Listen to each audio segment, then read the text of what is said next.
So Mama isn't here yet, so we're not starting proper, but I just need to say, having this as your favorite arc is like having Thriller Bark as your favorite arc, where I'm like, it's not bad, but like, this had to follow up a really big act, and that's crazy to me that it stood out that way. Like, damn, okay. No, yes, yeah, you're not audible right now, don't worry.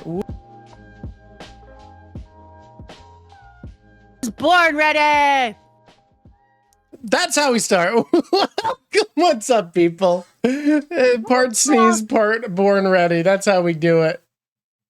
You are a brat. I feel like you say it now in hopes that I will trick you as well, though.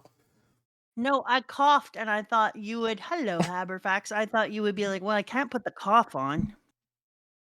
I had faith in you that the cough would unravel well. Hi, people. How are we doing today? Lost children. Where'd the children go? I can't find the children. Are they hidden in the snow? Oh, there they are. Hey, did you know that according to the people of YouTube, I have captivating eyes?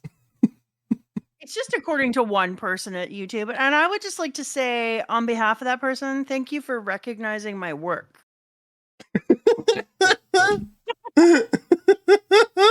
What's with the Honey I Shrunk the Kids S title? Well, the children are lost, guys. We gotta find them. The children are lost. They're lost children. They're hidden in the world.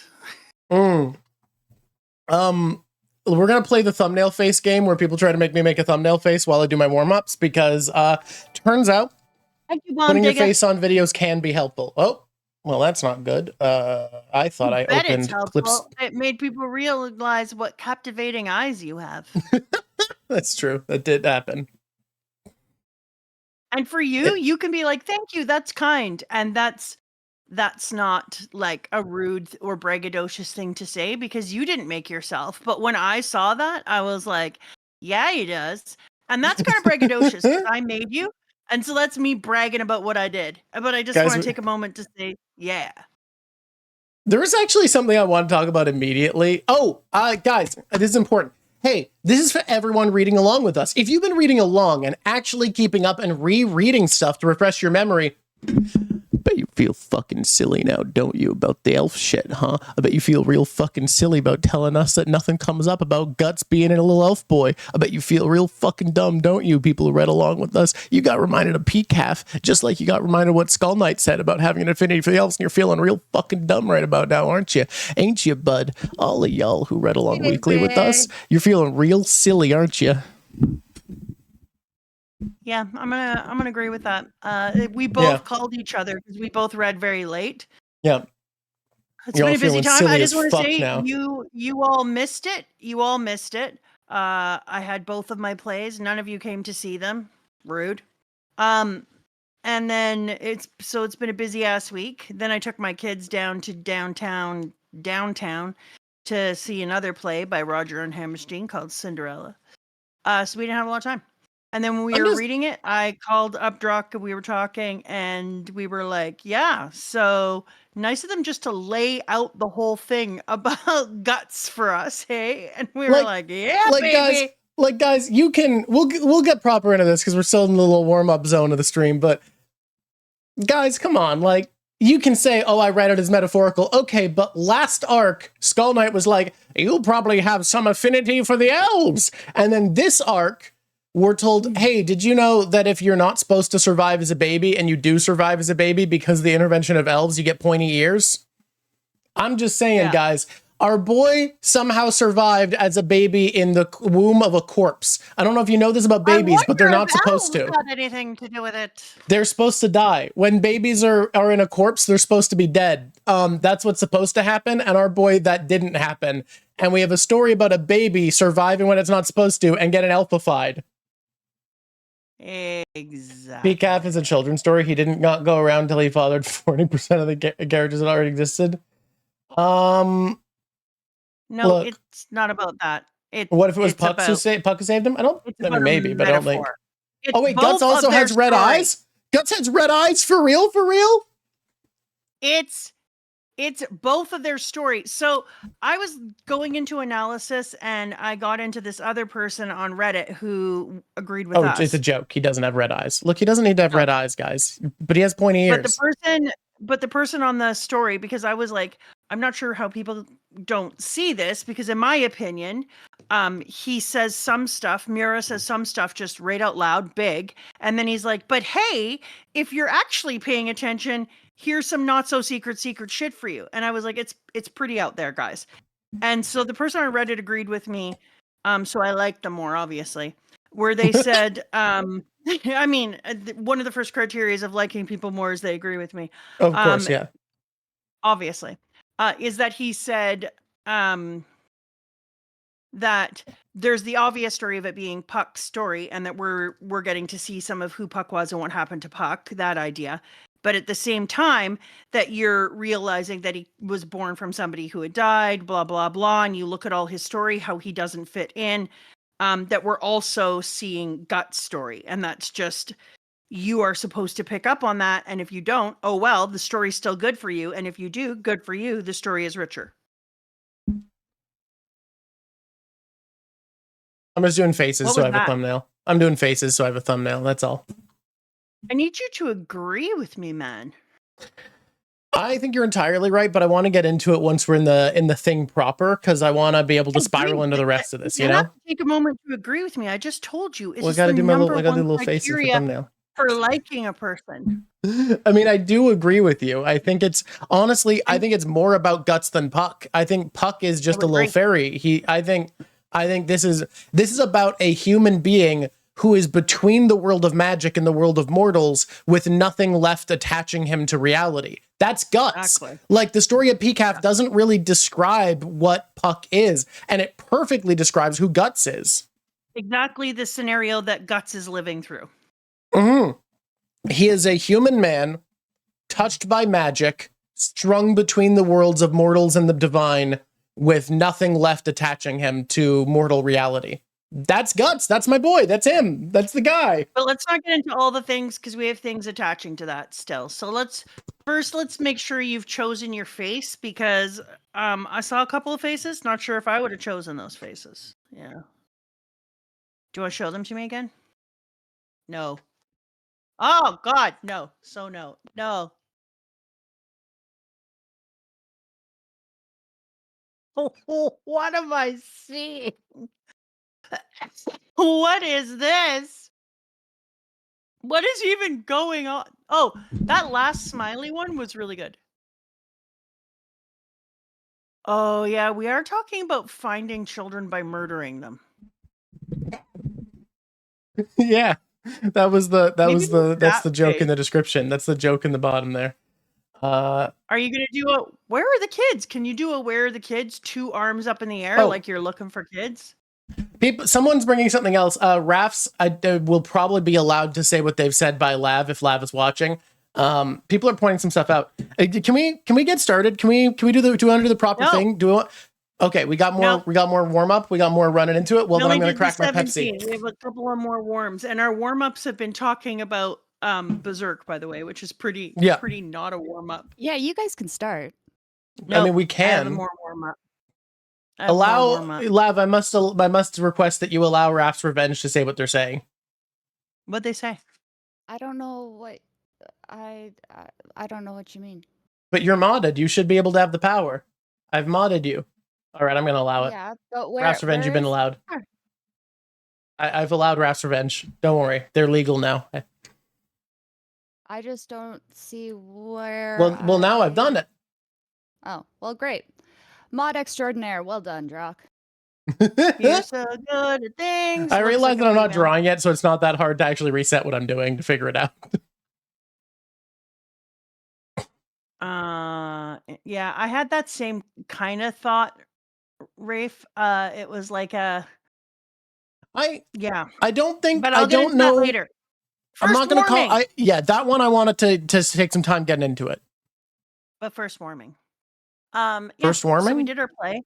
And people called one of the plays we did like being inside of a Black Mirror episode. And I just want to say how proud I am of that description. That's a great review. It was a great review. And some people were sitting there and like, huh now? Huh? And I loved that for them and for me. It's the one that your sister did when she was in high school for Zones. Do you remember that one? The chair play?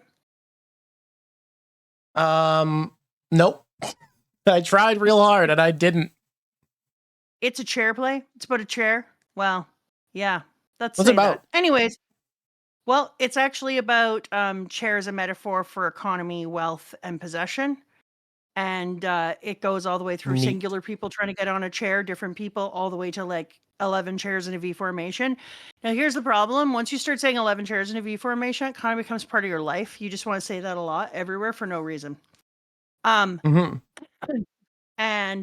Dextro, that's so nice. Dextro Anarchy. I've seen you, Dextro Anarchy. Have you? In the YouTube? I think so. I don't remember any username I've ever seen on YouTube. I truly can't. Really? I read all the comments. I don't take in a single name. I take in names because they interest me. Anyways, when we had the children come through the audience whispering scary things and in cadence, and I got to tell you, one of the most proud moments of my life is having adults say that the children frightened them. Oh, wow. Okay. Yeah. It's high praise, great acting. I don't know what to tell you. We're kind of a big deal. And then also, even though I have debated this back and forth a lot, I've decided that when we put our show on YouTube, I am going to tell all the squishies what it's called and let them watch. Aw, that is going to bring a lot of attention to your school play show. No, it's a TV show we've written. It's called Robin High. It's amazing. It's almost immaculate, actually. But I was not going to talk about it or let people see it because I was kind of like, it's kind of a localized thing. I don't really want it. And then we had a big talk about it as a class, and the kids all decided, nah, we're okay. So I'm gonna. Lad, you don't have to apologize. You didn't drop any ball. I'm glad that it's going so well and that you're terrifying adults with your children. Listen, whenever you're going to terrify adults with children, you are doing it the right way. And that is that's what I always say. Listen, that's what they did all I'm doing is doing a callback. You saw the episode we're reading right now. The children are terrifying. They demolish pigs.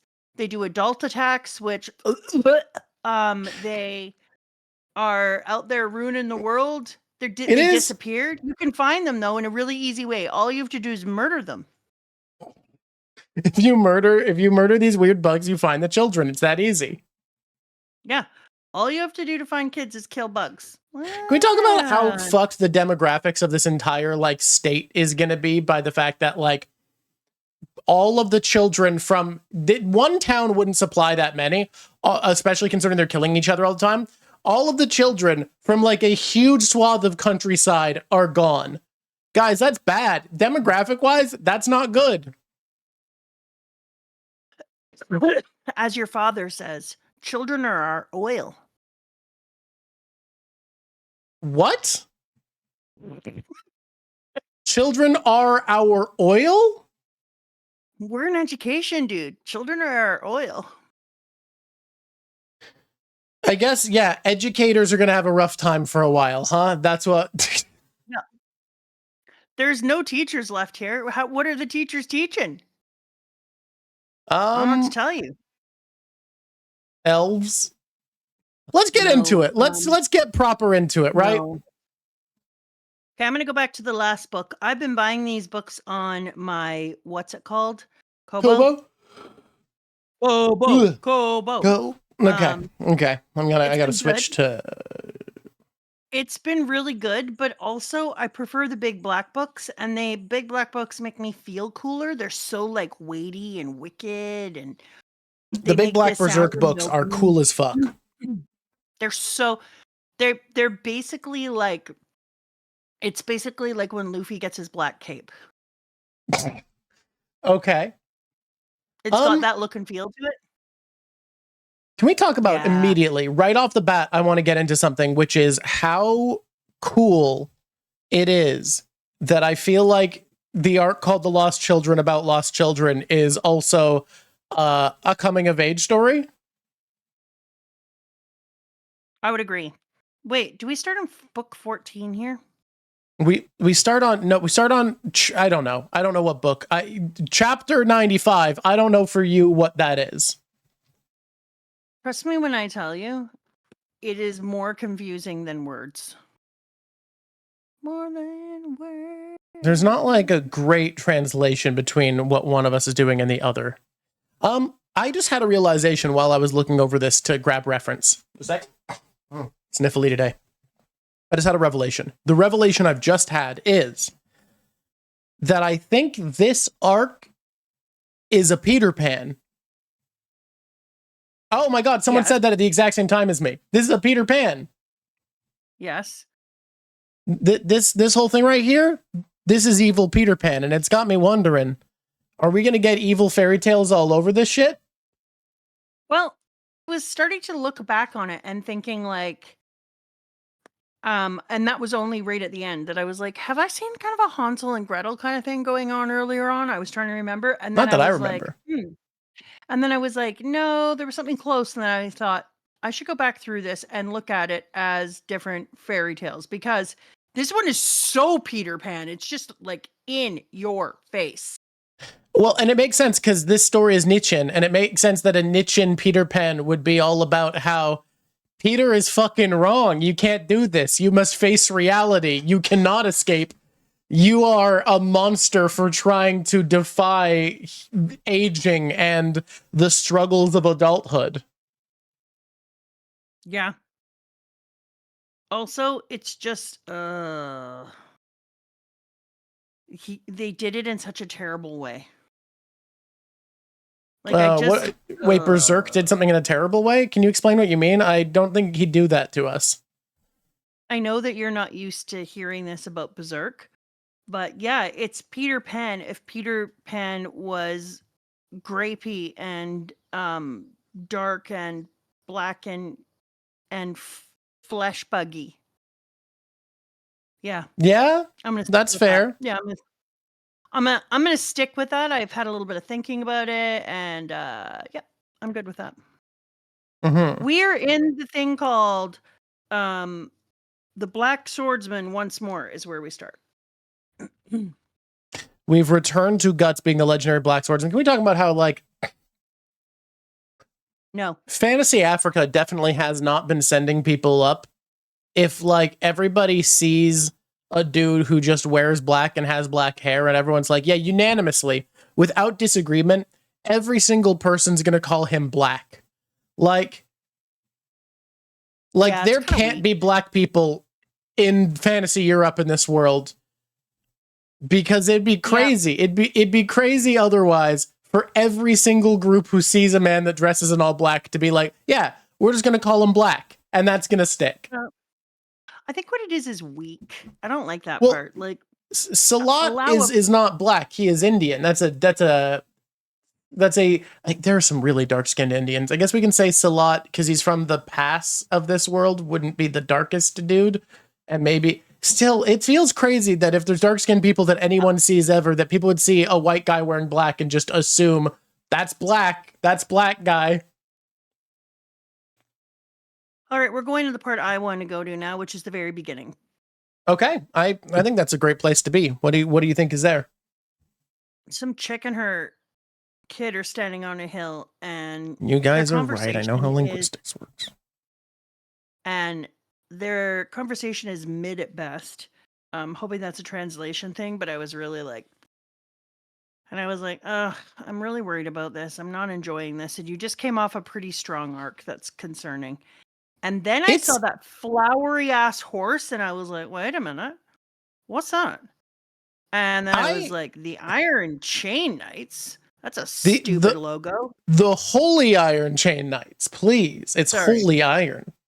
And I was like, And then there was that Serpico dude who was talking about graping people, and I didn't like him, and I was like, I'm not gonna like these people. Once again, we meet new people and they suck.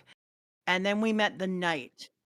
Oh No, I couldn't tell if this was another femboy like Griffith or a woman until someone said ma'am way later. This isn't a girl, I'm gonna be so mad at you. I'm gonna be like next level pissed.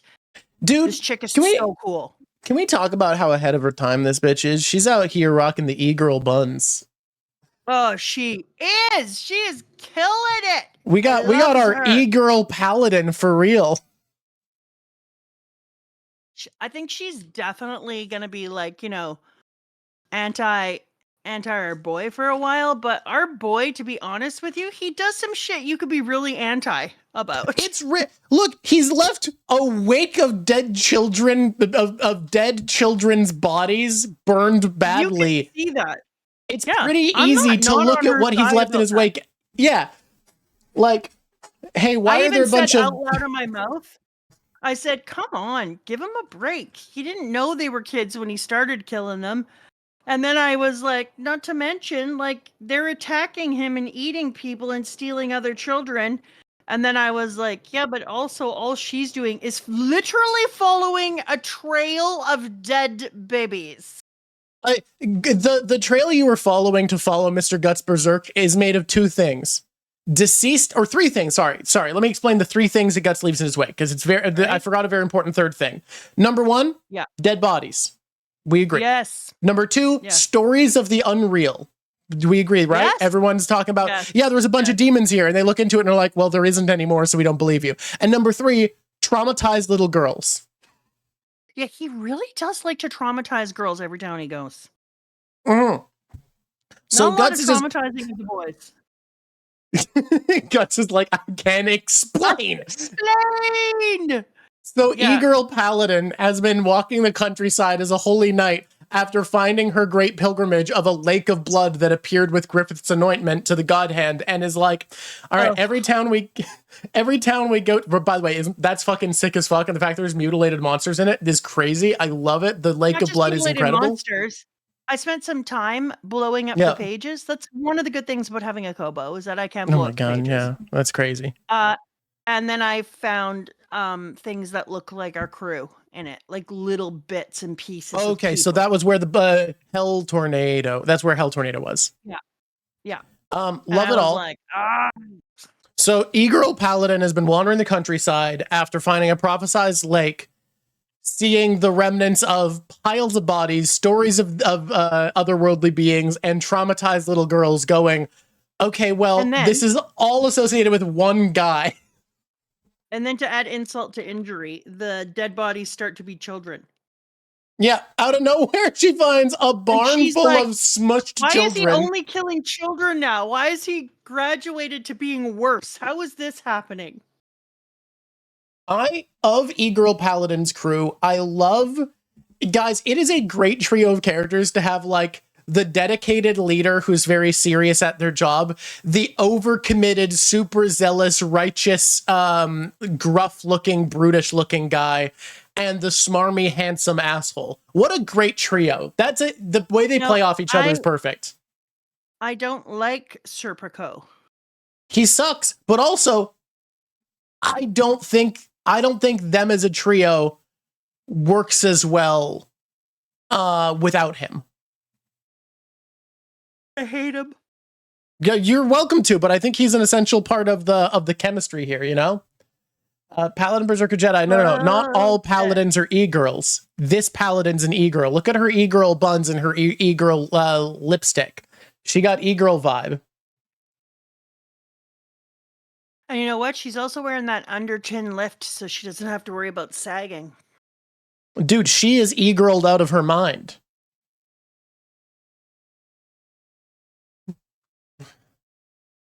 Wait, you're worried about me pronouncing her name? Well, no, I'm never. Do we have her name yet, or can I just call her E-Girl Paladin forever? Do you see the shape of her ears? They're not pointy, but they're like pronounced, pointy adjacent. Pronounced. I think the ears in general are interesting in the series because most artists just default to one way of drawing an ear, because ears are nature's mangled attempt of creating a pile of fleshy constructs that warp sound into the eardrum. And every person seems to have arrived at a bizarre construct of nature's own madness. And if you actually want to draw ears well, you have to basically draw every person with their own insane pile of shapes. But most artists will just study a couple of ears and default to it. I thought ears were nature's attempt at hearing. I mean, you'd say so, but I think what I described from an artist perspective, more accurate. Whatever. The tree that they stopped at, as soon as they stop at it, I'm like, you haven't done anything. Okay, I want to say two things. Like, first of all, once upon a time, there was a author named Mura, and he wrote this story called Berserk. We know it's called Berserk because we had this moment when a dude went Berserk. And so all of a sudden we're reading along. We're in the middle of a chapter. We're not even at the end of a chapter. It's just there. And there is a tiny little square that says 2 years later. And I'm like, wow, that was underwhelming, given that in One Piece, 2 years later happened in a very, very different way than this when we switched over. To have this tiny little barely noticeable moment up in the top right hand corner that's just like 2 years. You're welcome, Rafe. 2 years later, I was like, oh, okay, then I guess we moved forward. I was laughing at how ridiculous that was. I like how every time we meet a girl, she's with people about to grape her out in a forest somewhere. Hey, that's not true. Princess Charlotte did spend a while before that happened to her. Wow. And so I was like, and of course he made the dude who was going after her look the way that he looked. He was kind of like a Gollum meets wet ice cream. I mean, we did already previously get handsome grapists, so it only makes sense that now we're back to monsters. I see. But this dude equal opportunity. Mura and Stephen King should have been best friends because they are some of the only people I know who just let the evils of their mind run rampant. Who the fucking hell in their brain make-upper thinks about having to hammer your own intestine into a tree, then walk around it? I'm pretty sure that's a thing from actual like European history, if I'm not mistaken. Listen to me when I say this to you. Yes. But who the fucking hell is like, okay, that's the thing that I'm going to put in here. Who leans deeply into that side? I really wish that Stephen King and Mura could be BFFs forever. And then be like, you know what would be even grosser is if all of those leftover bits of intestine were umbilical cords coming out of the people from the tree. Jesus Christ. Okay. Yep. Well, look up close. That's what it looks like. It doesn't look like nails. It looks like umbilical cord ends coming out of the tree, signifying each soul that was taken. And it was just like, shut the frickin' frick up. Thank you, Haberfax. You're a pumpkin face. Well, thank you. Oh, wow. That is a lot. Yeah. Thank you, Haber. Haberfax is a pumpkin face. I'm always saying that about Haberfax. Yeah? Yeah. This is is it a well-known thing about Haberfax being a pumpkin face? Aw, good for you, Haberfax. And so then when they're sitting by the tree, I'm like, if you know that about this goddamn tree, why are you sitting under it? There are other trees. Well, I mean, they live in a world where until recently, creatures of myth and monsters didn't really happen very often. So it's like, whatever. Okay, nothing's real. We're fine. If you and I were out camping in the woods and I was like, yeah, there's a myth about this tree that people would have to hammer their intestine and walk around it and die. And then you looked up and saw like things that look like umbilical cords coming out. Wouldn't you be like, maybe we should sleep anywhere else? And I'd be like, you make a really good point. I think I might not go back to the woods again. Ever. Someone saying the myths exist but may have been anti-barbarian propaganda. I mean, that's very valid. People love propaganda. If you say that myth about a tree on my property, I'm gonna have to take down the tree people. Hey, did you know that this tree on your property long ago used to support a field of edible lilies? I need to diatribe real quick because I'm going to do something here. Guys, I'm going to call Mira Kenny Boy sometimes. Why? I like to be funny and colloquial. And there's someone who left a comment being like, I can't watch this if you're going to keep calling him Kenny Boy. Hey, bud, let me be real frank with you. I am going to die one day, and if someone wants to say my name funny, I'm not going to hate them for it. It is not just add levity. I am a colloquial person. I don't believe in formality that much. If you at any point feel from my reaction to the story, anyone watching, that I don't respect this man's talent as an author, that's one thing. But I don't think formality should be more important than the actual content of someone's conversation. And I think I am giving more than a little bit of respect to this man's talent. And I don't think if he found out that beyond the grave he was being called Kenny Boy, I don't think he'd be like, well, then all of this person's compliments are invalid. They are a disrespectful monster. And no, I agree that our boy Kenny is incredibly good at just embracing the most fucked up shit. And I would just like to put out there that if you have trouble with colloquialisms and Drawk's inability to call people by their respected names, luckily I'm here and I never mess up with anyone's name. Never. And Not once has Mama ever. I'm constantly checking myself before I wreck myself to make sure that I pronounce names correctly. I don't ever change them to anything else. I would never be colloquial. That's not even in my vocab. So there's a balance between us. Yeah. Yeah, you'll definitely get both things for sure. But no, this whole scene, I feel like they are sexy skull daddy. These guys are being introduced to be as unlikable as possible. And what's fucked is Mura is very good at introducing someone to be as fucked up as possible. In a way that feels realistic. And I think that makes them more hateable than if they felt like a cartoon version of evil. And can I say something? I think this is why this is. I think a lot of the things that you can make someone do that make them so evil that you're okay with any slaughter and bloodshed that comes to them, that you feel vindicated in it, most of the things you can have people do either feel unrealistic or are too fucked up to show in most media. Like, if someone's like, yeah, I'm going to poison the town's water supply because I feel like it, sure, we are okay. We're like, yeah, you deserve what's coming to you. But also, that feels like such a thing that someone wouldn't do, that I feel like the hatred doesn't feel as visceral. Whereas SA and Grape are things that exist in real life that we know are evil impulses in humanity, that because they're more realistic, we feel more of that visceral dislike and demand for punishment, you know?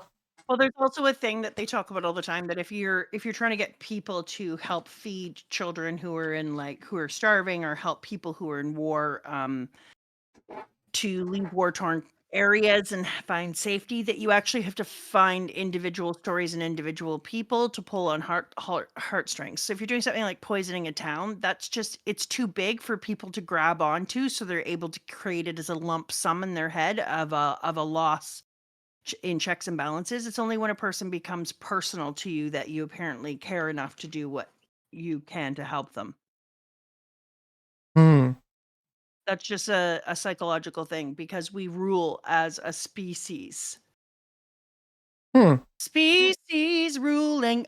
Jill seemed so much older when she was in the woods, and I was a little disappointed when she went back home and I discovered how young she was.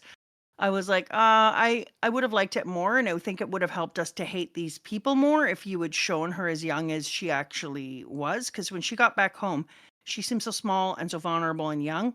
Well, I started to think of that. I started to think of that, and you know what I've kind of come to? Yeah. Oh, so you also had that? But Jill's face is drawn about the same everywhere. It's more about the posing and how what she's wearing frames her body is how old she ends up looking or not. And I feel like it fits in with this being a coming of age story, because she's not supposed to be wandering in the woods on her own, but this is her trying to assert independence and adulthood. This happens, obviously, traumatizes her, and she is reverting back to a more childlike self. especially when she's being where they said that she was not to move and she was going to have to walk around the tree. That's the part where I thought that would have been the time to start to create that youthful look again, that fear, that child naivete. I thought the same thing, and I was like, you needed to put her back into a childlike reference point earlier. It doesn't happen until she's home and she breaks down. Yes. I don't necessarily disagree. Choice. Yeah, I understood the choice, but I just think that that's not what would actually happen. But the being scolded, not having comfort when she comes home, just being treated terribly by her parents, by her dad, and her mom being too afraid to do anything. Like, I like the way this plays with the idea of a kid experimenting with adulthood, being punished for it, and then, spoilers for the end of this arc, being encouraged that, yes, adulthood is letting go of these fantasies that can't be real, and understanding that everyday life is pain, but having the strength to endure and fight through that. I think, like, the way Jill the end of it is that lesson. We both agreed that we love the way the lesson was framed. God, I'm excited to get to that part so we can talk about it in detail. Nitpicky, but on the other hand, it's not. If you're considering the message that Mura is trying to put out there, it made me feel like you needed to drop that facade and feeling earlier. I could see it. Either way, I think the way that she is framed is meant to sort of change over time, the same as Rosine, where Rosine, like, seems to have been like, 13, 14-year-old girl when she vanished. So by this point, years later, is probably 17, 18. The 16, 17, 18, somewhere around that range, where should be coming of age into the beginning of young adulthood, especially in the day and age that this is. And when you see her framed in different ways, feels like either a little kid playing or like a young adult woman. And the shifting and fighting against that to be the weird little child fantasy that she imagines for herself is, I think, framed through the art really well. Yeah, I agree. I might have wanted to see that come down earlier, but I absolutely agree. I like that he gave us the opportunity of getting us the joy of getting to see the boys get eaten by the tree. And B, getting brain fragments and eyeball pieces popping off everywhere. I was like, if Jill is Wendy, what a very different experience this Wendy has had. Oh, welcome to this land of, like, things that are made up, and there's scary things and there's magical things and brain fragments and eyeballs. Huzzah! Yay! I was like, our Wendy really goes through a lot of shit than the traditional Wendy.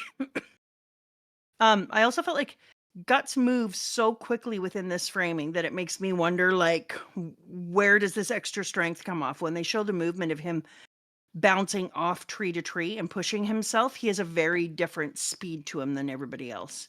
And I was like, that's a very interesting little thing that I am noticing about you that I will come back to later, Guts. But especially on, like, page, what is this? What is this? He's just that hashtag built different. Oh my God, just stop. It's not going to help. I stand by with the squishies that as much as I agree the ears or something, I don't think Guts having superpowers fits the themes as well. Because I feel like superpowers, but look at page 118. That won't do you any good. 118 of book 14 still won't do you any good. I'm not gonna look. Yeah. I'm drawing. I got what I'm doing. I understand, but if you look at the page, the reason that that came back to me again is the movement of the tree, the soul tree, where it looks like the souls are flowing out of a river almost, and really rapidly, and kind of moving down the branches and whipping around.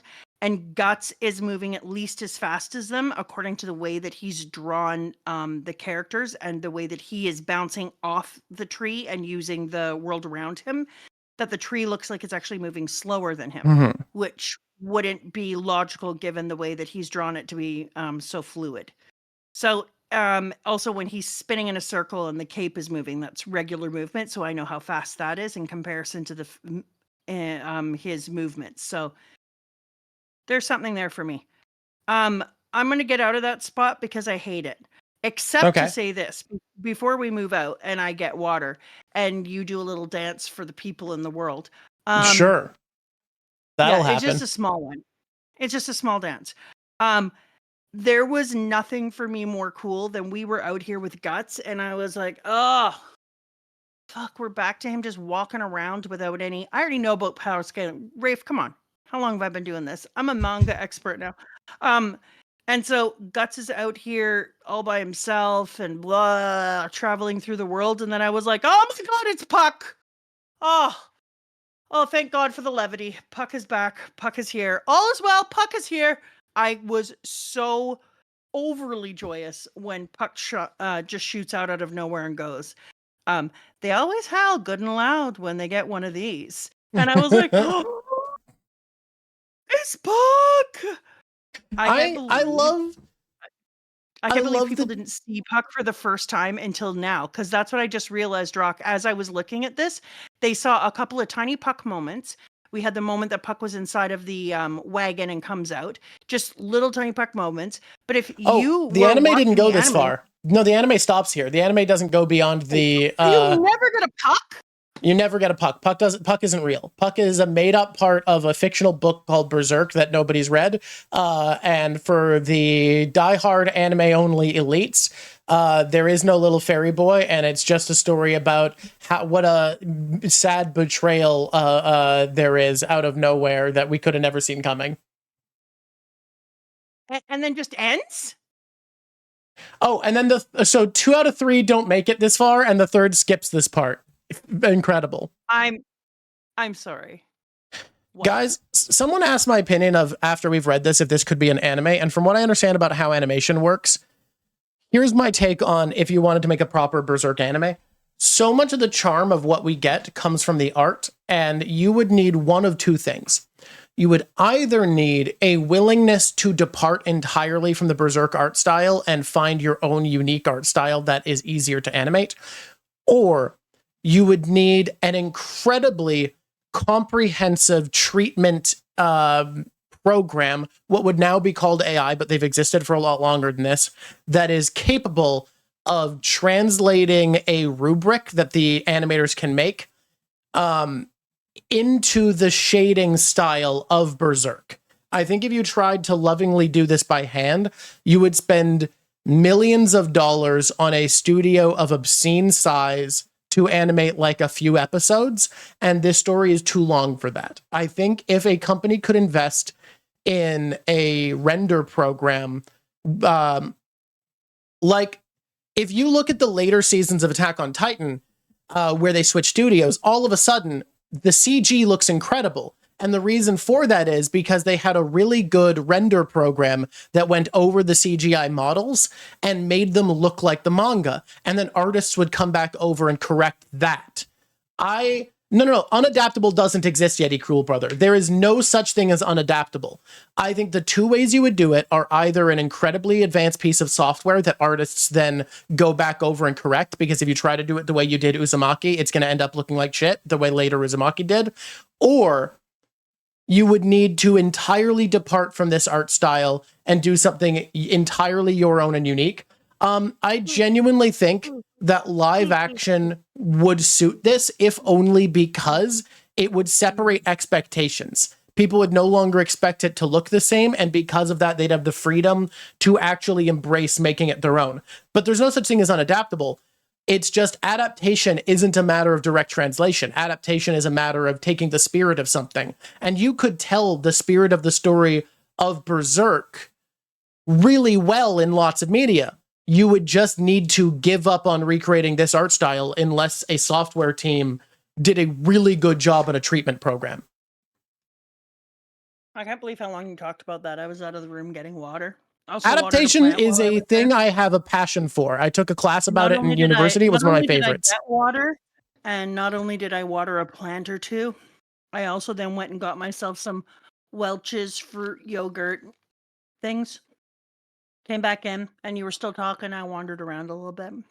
I got to admit, everything is adaptable, but sometimes the job is done so poorly. Like the Wheel of Time series, the person who was doing the adaptation hates something that tells the story in the same way. He's like, that story's already been told, and it makes me angry. Blah blah blah. And I think his choices, and that would be my real big worry with Berserk, is that I think his choices were more his own personal choices of what he thought was going to be interesting and catchy, and not choices that were true to the feeling or the vibe that the person who wrote it was going for. And I think that's my real worry with adaptation. Is anything can be adapted. I mean, you can adapt anything, obviously, but it's about whether or not you are adapting it and creating originality still within the line of the original storyteller's feeling. Because if you're not feeling the original storyteller's feeling and fulfilling their direct storyline, then you're not adapting. You're just stealing bits of somebody else's work in order to tell a story the way you want to tell it. I've had to go back on that philosophy because I used to feel that way, but then I realized clearly I don't feel that way. I have made that up in my head because I think Starship Troopers going from a pro-fascist imperialist propaganda book to a satire of that energy is a good use of the material. Is it a faithful adaptation? No, but it's not a betrayal. It's not a bad adaptation. Are you talking about in Star Wars? No, Starship Troopers. The original book, Starship Troopers, was pro-fascist, like pro-imperialist propaganda. I never read that. Okay, I never read but that's what it was. And then the movie is a satire making fun of that concept, right? And I think that's cool. Never saw it. That's political bias on my part. So I have to confront. It's different too, though, whether or not you've seen the original piece or not, right? Like maybe. And I also think I still kind of stand by it anyways. And if you want to do your own total thing, then you should be getting permission from the author to be inspired, have inspiration taken from. Disagree. I actually think the way that we treat IP now is really toxic. I think the old way the United States used to do IP. No copyright. But let me continue. I think the old way the US did IP was way better, where you owned the exclusive rights for 27 years after publication, and then after that it became public domain, because I think stories are meant to be experimented with and retold and confronted. Okay. I think the idea of them being a precious thing that the author commands forever is a really toxic anti-art, anti-human idea. Now, okay, what I do think is, before you go off on a diatribe, and remember what you do think. You don't disagree. We think the same thing. The difference is because of my historical background and my First Nations background, I take umbrage with the creation of ideas. I don't mind people playing with ideas as long as they're not claiming this is a mere adaptation of somebody's work. I think where I find it to be inappropriate is where you don't say, I was inspired by and moved off in the direction. That is fine to me. I just don't think you get to say but that's semantic. Like, do you? Work. But if you're going to tell no, but here's why I think it is. Let me finish the sentence, because you can't cut off before I've made the argument and then argue against your imagined version of my point. My point is, I think it. Let me take the point then, and then you can confront it. You can't be like, no, I wasn't gonna, and then be like, well, let me continue to do so. I'm not even talking right now. You're arguing against yourself, and it's weird. Carry on. The point I was going to make is, I think that's silly because it encourages, like, what you have to do if you want to make an adaptation that's different and has a different spirit to it is you have to say, this was inspired by, now I'm going to tell mostly the same story with a different vibe, and I have to one by one change all the characters' names, even though it's the same story. I think you should be able to tell the same story with a different perspective. So another example I'm going to give you, whoa, let me finish. Another example I'm going to give you is Sherlock from BBC, because Sherlock from BBC is antithetical to the ideals of British detective fiction. Because in British detective fiction, the core concept is that the upper class are the people of value and who have autonomy. The lower class of British detective fiction, at best, are a source of information for the detective, but they are never the people who perpetrate a crime because they are not seen as intelligent or valuable enough to have the autonomy to commit an interesting crime. And in episode 1 of BBC's Sherlock Holmes goes exactly against that idea by discovering that the killer was a taxi driver instead of someone of upper class standing, which is a deliberate dismantling. And I think that's valid. I don't think they should have had to change the names. And I think it is a more powerful dismantling of the idea of poor people not having autonomy to keep the names the same. Now I want to hear your counterpoint now that I've finished it. Yeah, that you exactly made things up inside of my head. I'm not talking about changing the names. I don't think you should have to change the names in order to make something new. The whole thing isn't just semantics. It matters. An originator of an idea is important. We are acknowledging that it's worth being a person who is a critical and creative thinker who comes up with something that is a new and interesting idea. If it inspires you to make something from it, even if it is using the same people, I'm actually fine with that.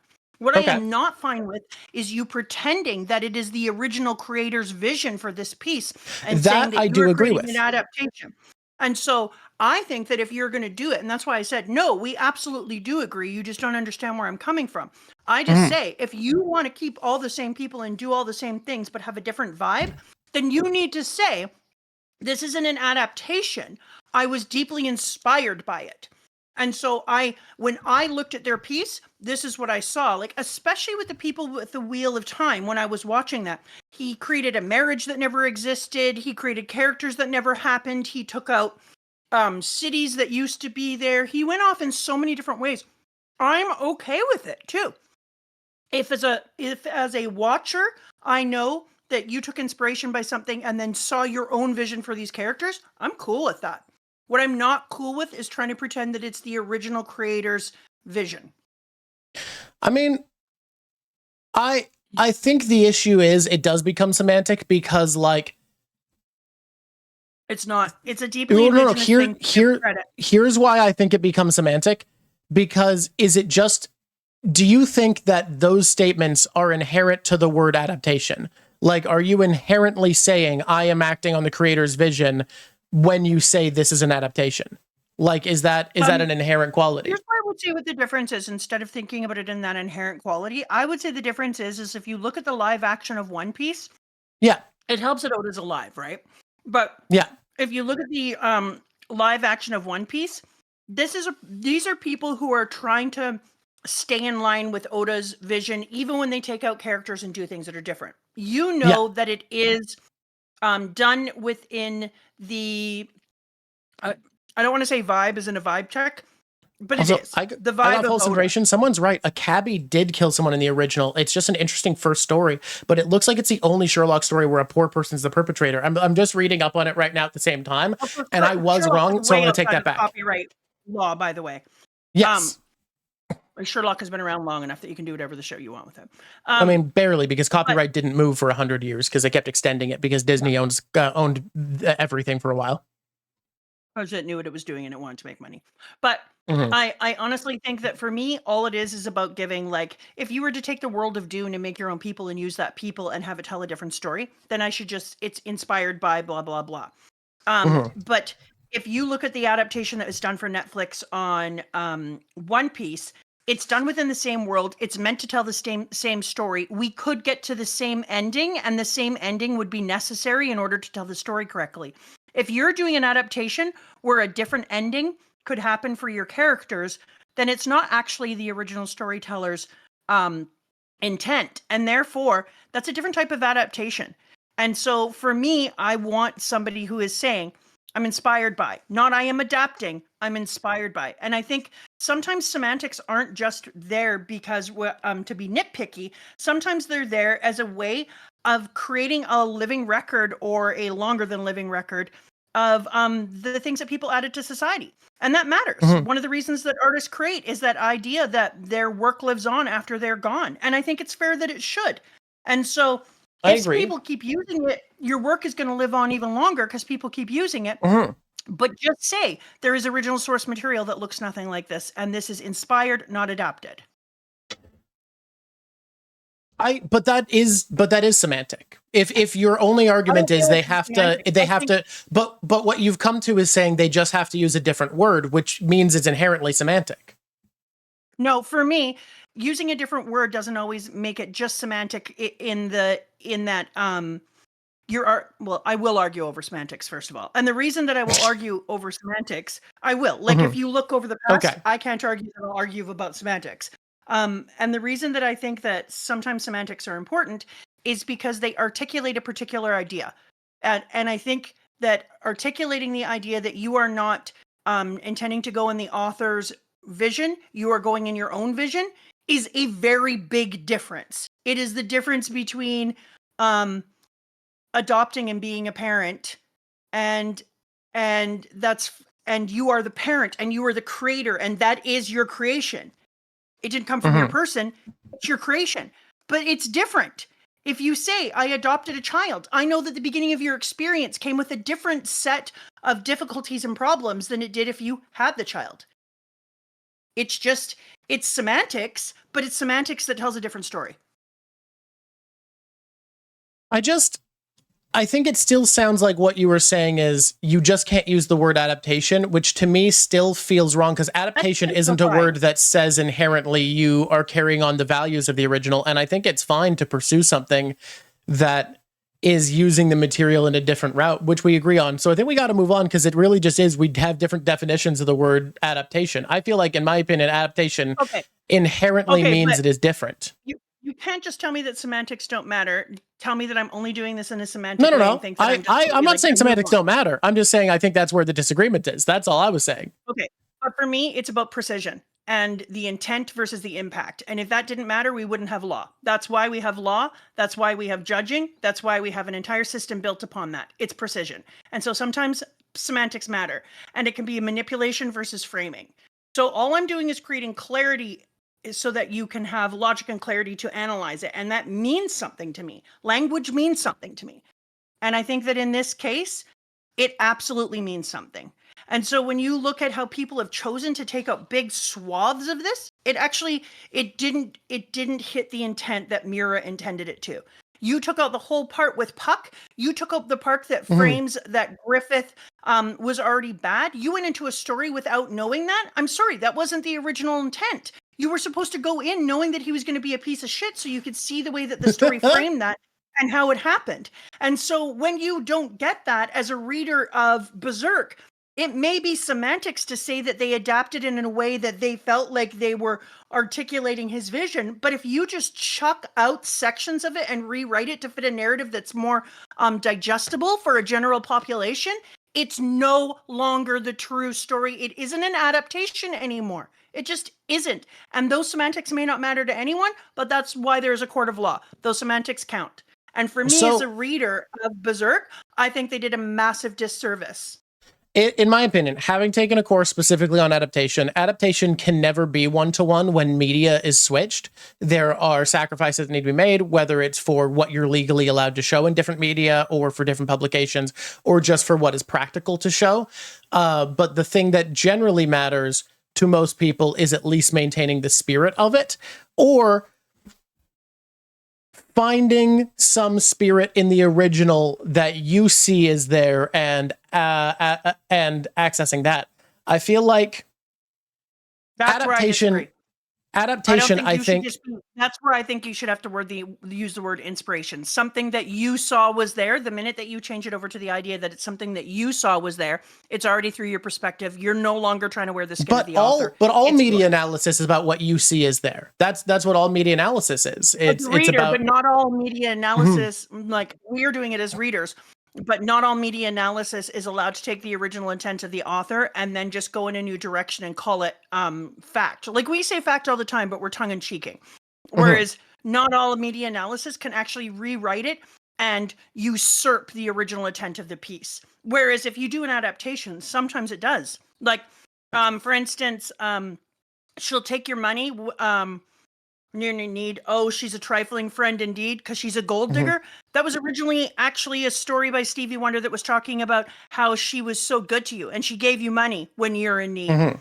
Oh, she's a something friend indeed. And so sometimes the adaptation of something, which I think you were just inspired by, actually usurps the original. And that for me is why I think semantics matter. It's why we have law. It's why we have precision in our words. And creates clarity, because that's the thing that we're trying to do, is we're trying to keep people's ideas from being lost. Why I disagree fundamentally is because of what I see as the best adaptation of all time. And I am going to, I'm going to go into this. I mean, we're already in a detour, and I think it's fine to have a disagreement because we're not upset with each other. We are just having a disagreement here.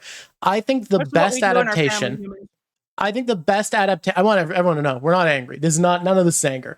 The best adaptation ever, in my opinion, is Tristram Shandy. Do you know the story of Tristram Shandy?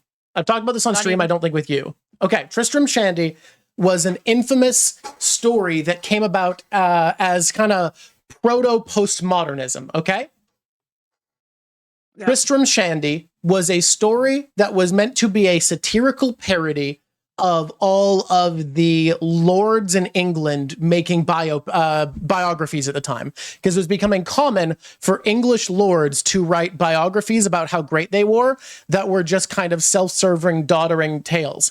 And Tristram Shandy starts that way and ends up being a pile of self-repeating nonsense where Tristram Shandy is such an uninteresting man that despite his best efforts to make himself sound cool, he is just talking about how important he is largely because of the book he's writing. And it slowly unveils that his idea is that by writing a journal that is the biography of his own life, that is about his life as it progresses, including the writing of itself, because it will never be done, his life can never be done, and he will achieve immortality by self-cataloging his nonsensical life in this weird, self-cycling book. And it's meant to basically be a satire making fun of the idea that British Nords are disappearing up their own asses by self-flagellating in their books. Now, how do you adapt that into a movie?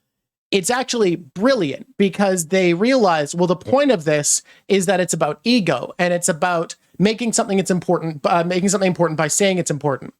So the movie starts by honestly filming the first few scenes of Tristram Shandy and then slowly unravels, becomes a self-documentary about its own making, showing interviews that actually happened during the construction of the movie with the lead actor, who's the producer of the movie, talking to interviewers who were like, why are you doing this? Well, it's very important. It's a very important British story. It's a very important part of culture. As the lead actor is driven more and more mad by being Tristram Shandy, that deletes huge, sweeping swaths of the story because Tristram Shandy, if you approach it literally, will not have the spirit of Tristram Shandy. It, to carry on the spirit, needed to be this massive interpretive work that entirely changed how it was approaching it to fit the new media, and I think did so brilliantly. So I agree with you that adaptation does need to carry on the spirit, but I also think it can't be as simple as it needs to be one for one or you're not doing it right, because I think that's far more authentic adaptation. Okay. I never said one for one. So okay.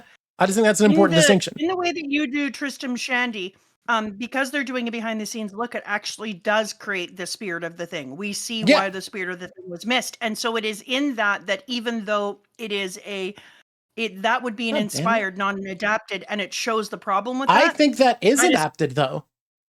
Whereas for me, I think adapted suggests that the original work, like the structure, the theme, and the tones are intact. And so I think that's why your piece is also very specific in that it was supposed to be something that grew and changed in time and culture, and therefore growing and changing in time with culture also means you are following within the exact tone of the original. It is more original by making it change. Whereas it wasn't about change. It was just about self-importance, which couldn't be reflected if you didn't adapt how you were going about it. Over time, depending on the culture you live in and what it means to be at the top of the food chain now. I think also there's kind of a respect for the original. If you would say adapted, it feels like the first thing was raw material ready to be reshaped. If you say inspired, it gives like space and time for reinterpretation. And it's also inspired. It does two things, I think. And it's something that's really important to me. It gives both artists a platform. It says that the original one did this thing and it was intact and this was its tones and its themes.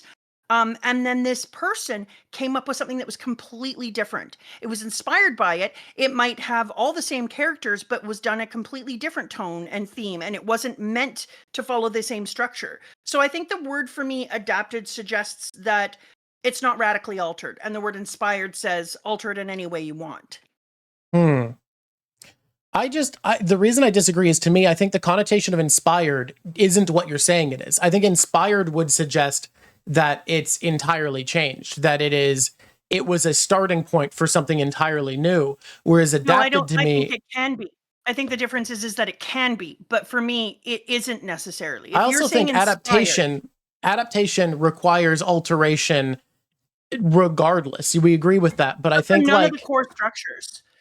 This is something that when I'm teaching First Nations 12, I always talk about, and so it's a weird left-hand turn, and people may or may not want it.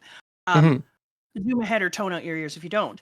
But I always talk about how the reason that we were able to have oral cultures in a way that people today can't understand is you had people trained in the difficult, meticulous task of being oral libraries. And yes, there's Ship of Theseus, but not in this case. Oral libraries. And if you were an oral library, you would remember that there is a core to the story. The center of the story, I like to think of it as being the cone in a candy floss thing, and that can never change. If you're telling the story of Cinderella, you have to have somebody who is being abused in some way, who has lost things, who's alone. And figuring out what the core of that story is really important.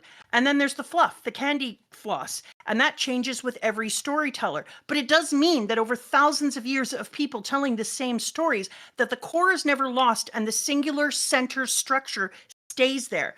And in that case, it's not adapted. It's not inspired. It can be adapted. The fluff can change. It can be a man. It doesn't have to be a woman. It doesn't have to be a glass slipper. It can be made of something else.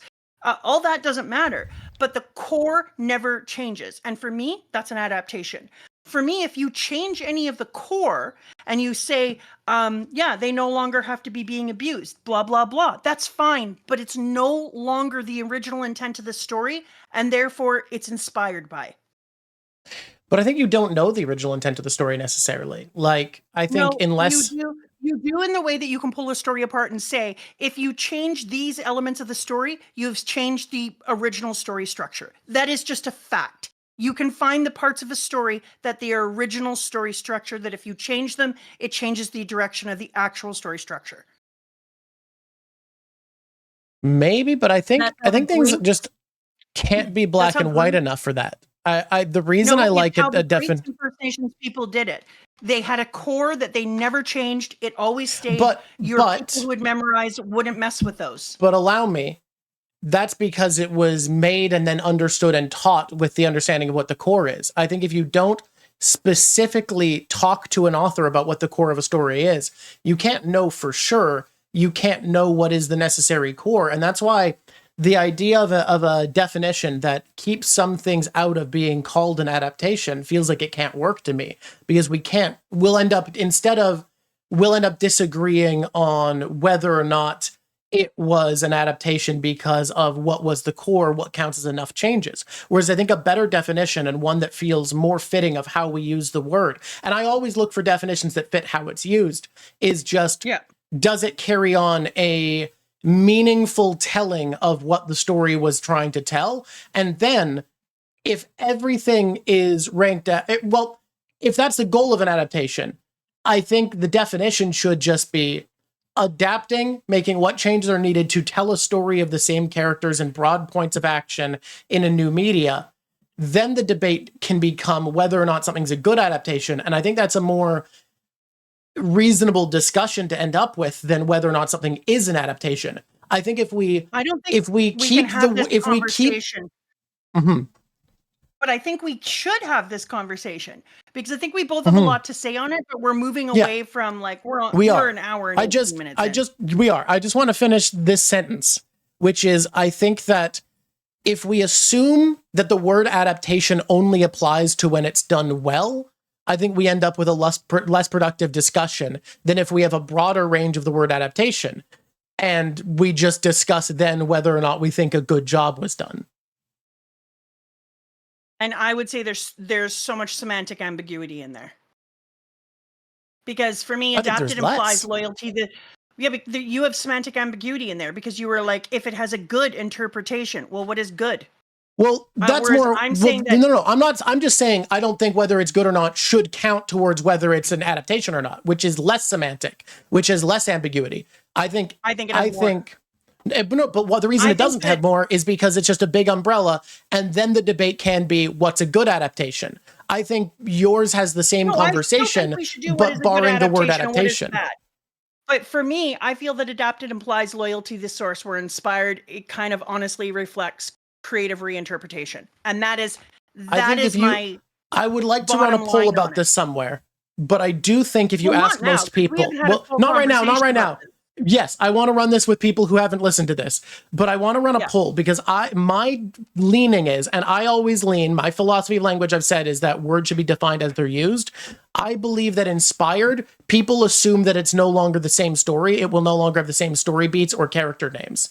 That's my assumption. I assume most people will think that if it, you can't just say no, because I'm not saying this is for sure. I'm saying I want to do a survey because I think most people assume inspired means it's a radically different story. The reason I say no is I accidentally bought a book. I want to preface that I did not know what I was buying when I bought it. I was in the driveway and trying to buy an Audible before I went to work.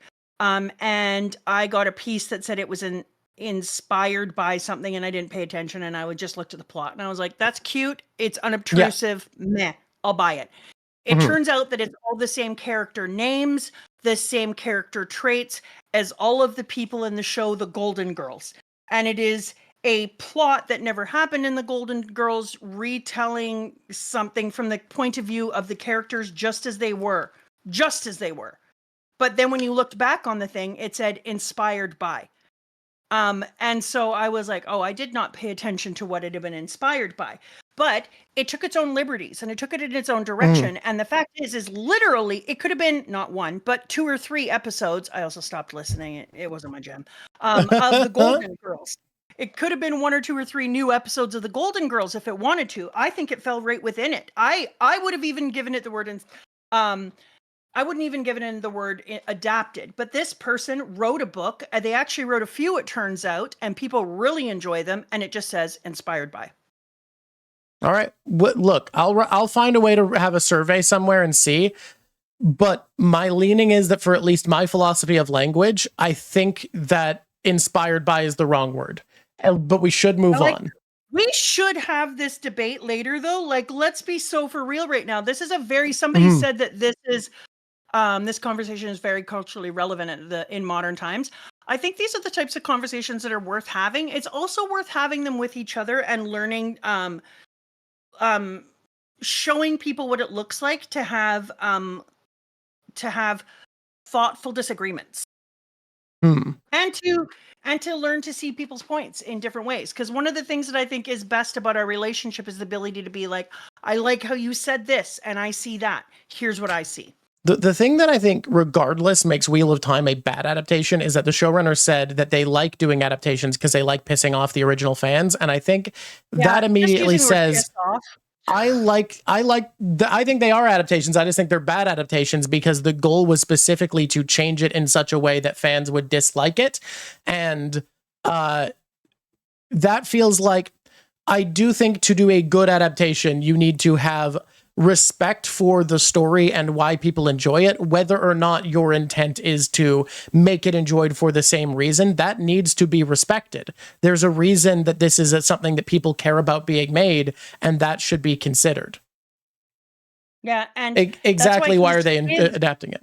His specifically, I think, should have been called inspired by at some points because he wasn't even inspired. Well, even then, like, he wasn't inspired. Wasn't even inspired. He frankly, love the original Raph's Revenge. If you want to know, and this is the only part that I think there's sympathy for, if you want to know why he felt that way, and this is real, generally, if you have an original idea right now, it is almost impossible to get it greenlit. There are studios whose job is to produce comics that no one will ever read for people. They hire artists and writers to make a comic just so that you can go to a screenwriter and say it's based off of a comic, because if something's not based on something else, people won't produce it. and all the money is tied up in screenwriting and movies and stuff. So a lot of showrunners, a lot of people who want to tell original stories despise existing IP because it has become this bar where they want to be a storyteller and instead their job is to carry on someone else's story. They want to be able to tell their own stories and build their own worlds, and the only thing they're ever given is the right to take something that someone else has told and display it for someone else.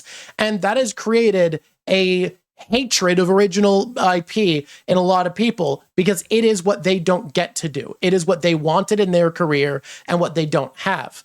And I understand that contempt. I can imagine wanting to tell your own stories and being told all I'm allowed to ever do is adapt someone else's ideas and hating that. Now, to take that hatred and decide that it means you should ruin things is insane because it just makes you look bad. It just makes you make worse work. But I get why someone would have a contempt for original IP. I agree. It's a weird situation. Nobody's a good guy in this story. Well, that's good. Yeah, but on the same hand, I think to get back to what we were talking about, the people who have done anime versions have seriously and grievously done this story wrong. Well, what I find crazy is that anime adaptations are usually way the fuck more accurate and true to the narrative beats of what they're adapting than Western adaptations are. Western comics, because generally of how convoluted and not self-contained they are, meaning you have to buy more IP rights, tend to be adapted into movies that have almost nothing in common with the specific plot beats and just tell the broad strokes of the story that they're telling. Like Marvel movies. To give the squishies something before we moved on, because you said something and I forgot and I had to look it up. I couldn't remember. Go for it. Called. If you're interested in the idea of the regurgitation of ideas that's being used within film, books, etc., it's a common thing. Rather than taking the bravery to have new styles of work and new things come out, like it or lump it, think what you will about the person who wrote it. I'm certainly not going to stop you. But when Harry Potter came out, did it steal off of a bunch of things? Was it inspired in some way by many things? Obviously, but it was something new again, right? Like it wasn't trying to be something old. This is a really common thing. We have something that's called the Worth Global Style Network, and the Worth Global Style Network, or the WGSN. It's a forecasting powerhouse.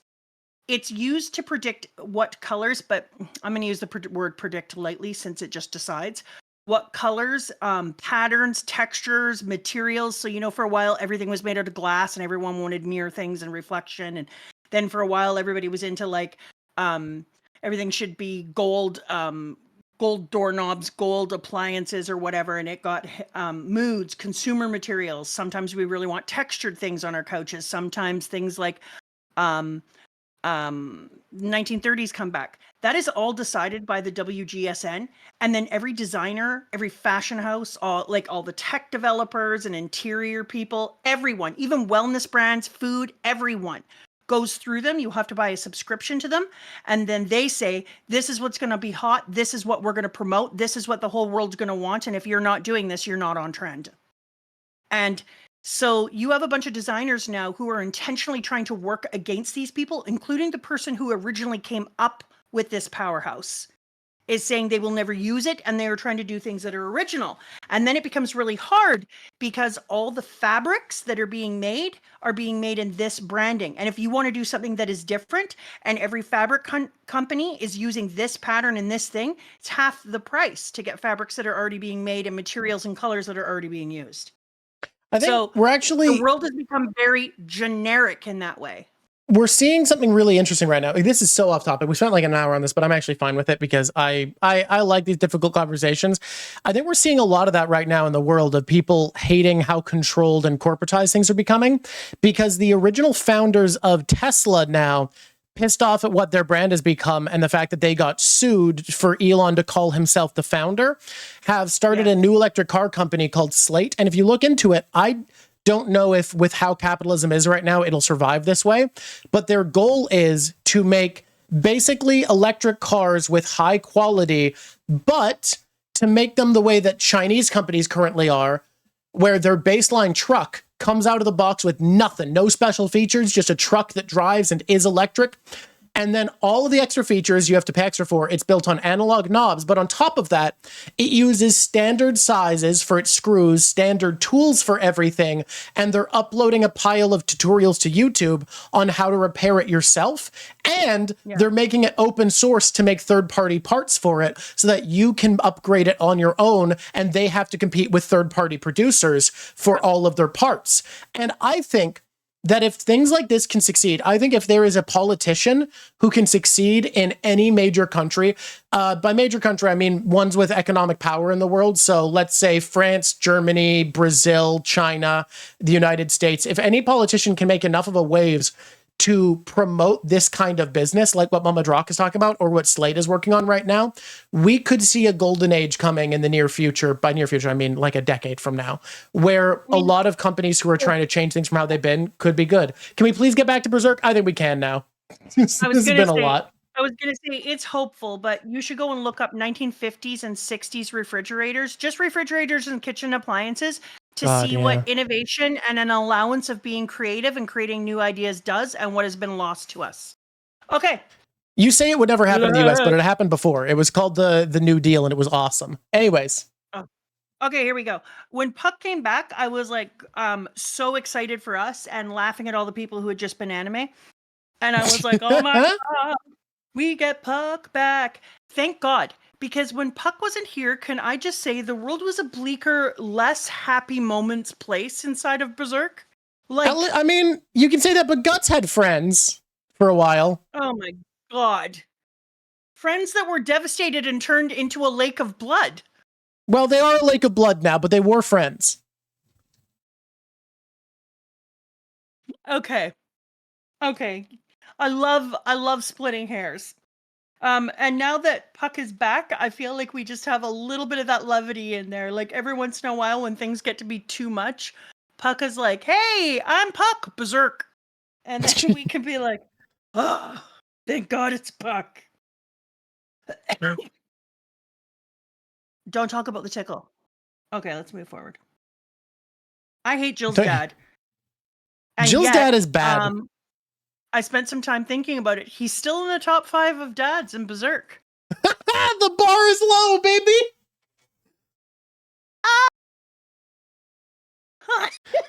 If you want to know how the bar is doing, guys, he only hit his kid. That's not that bad. All he does is get super drunk and beat his child and his wife. In comparison, and make her buy booze for him. Pretty damn good, actually. You know? He Slug Dad for the win. Yeah. Slug Dad because, you know, he doesn't eat other people's ears and stuff. Well, that's tough. That's tough to say who wins. Better man, this man. Better dad, that's up in the air for me. Probably better than Gambino, which is sad. Yeah.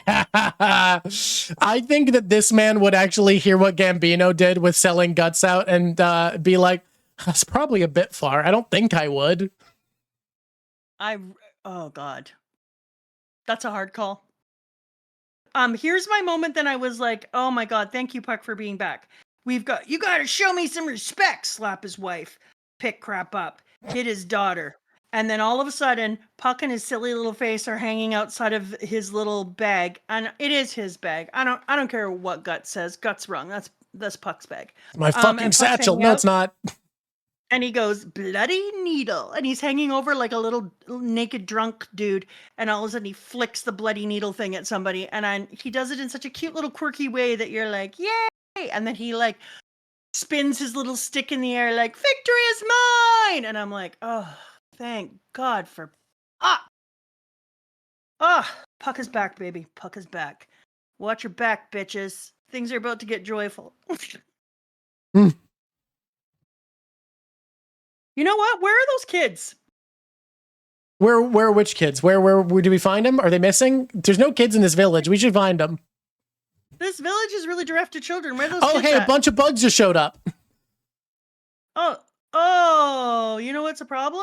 They're eating all the livestock. That's not good.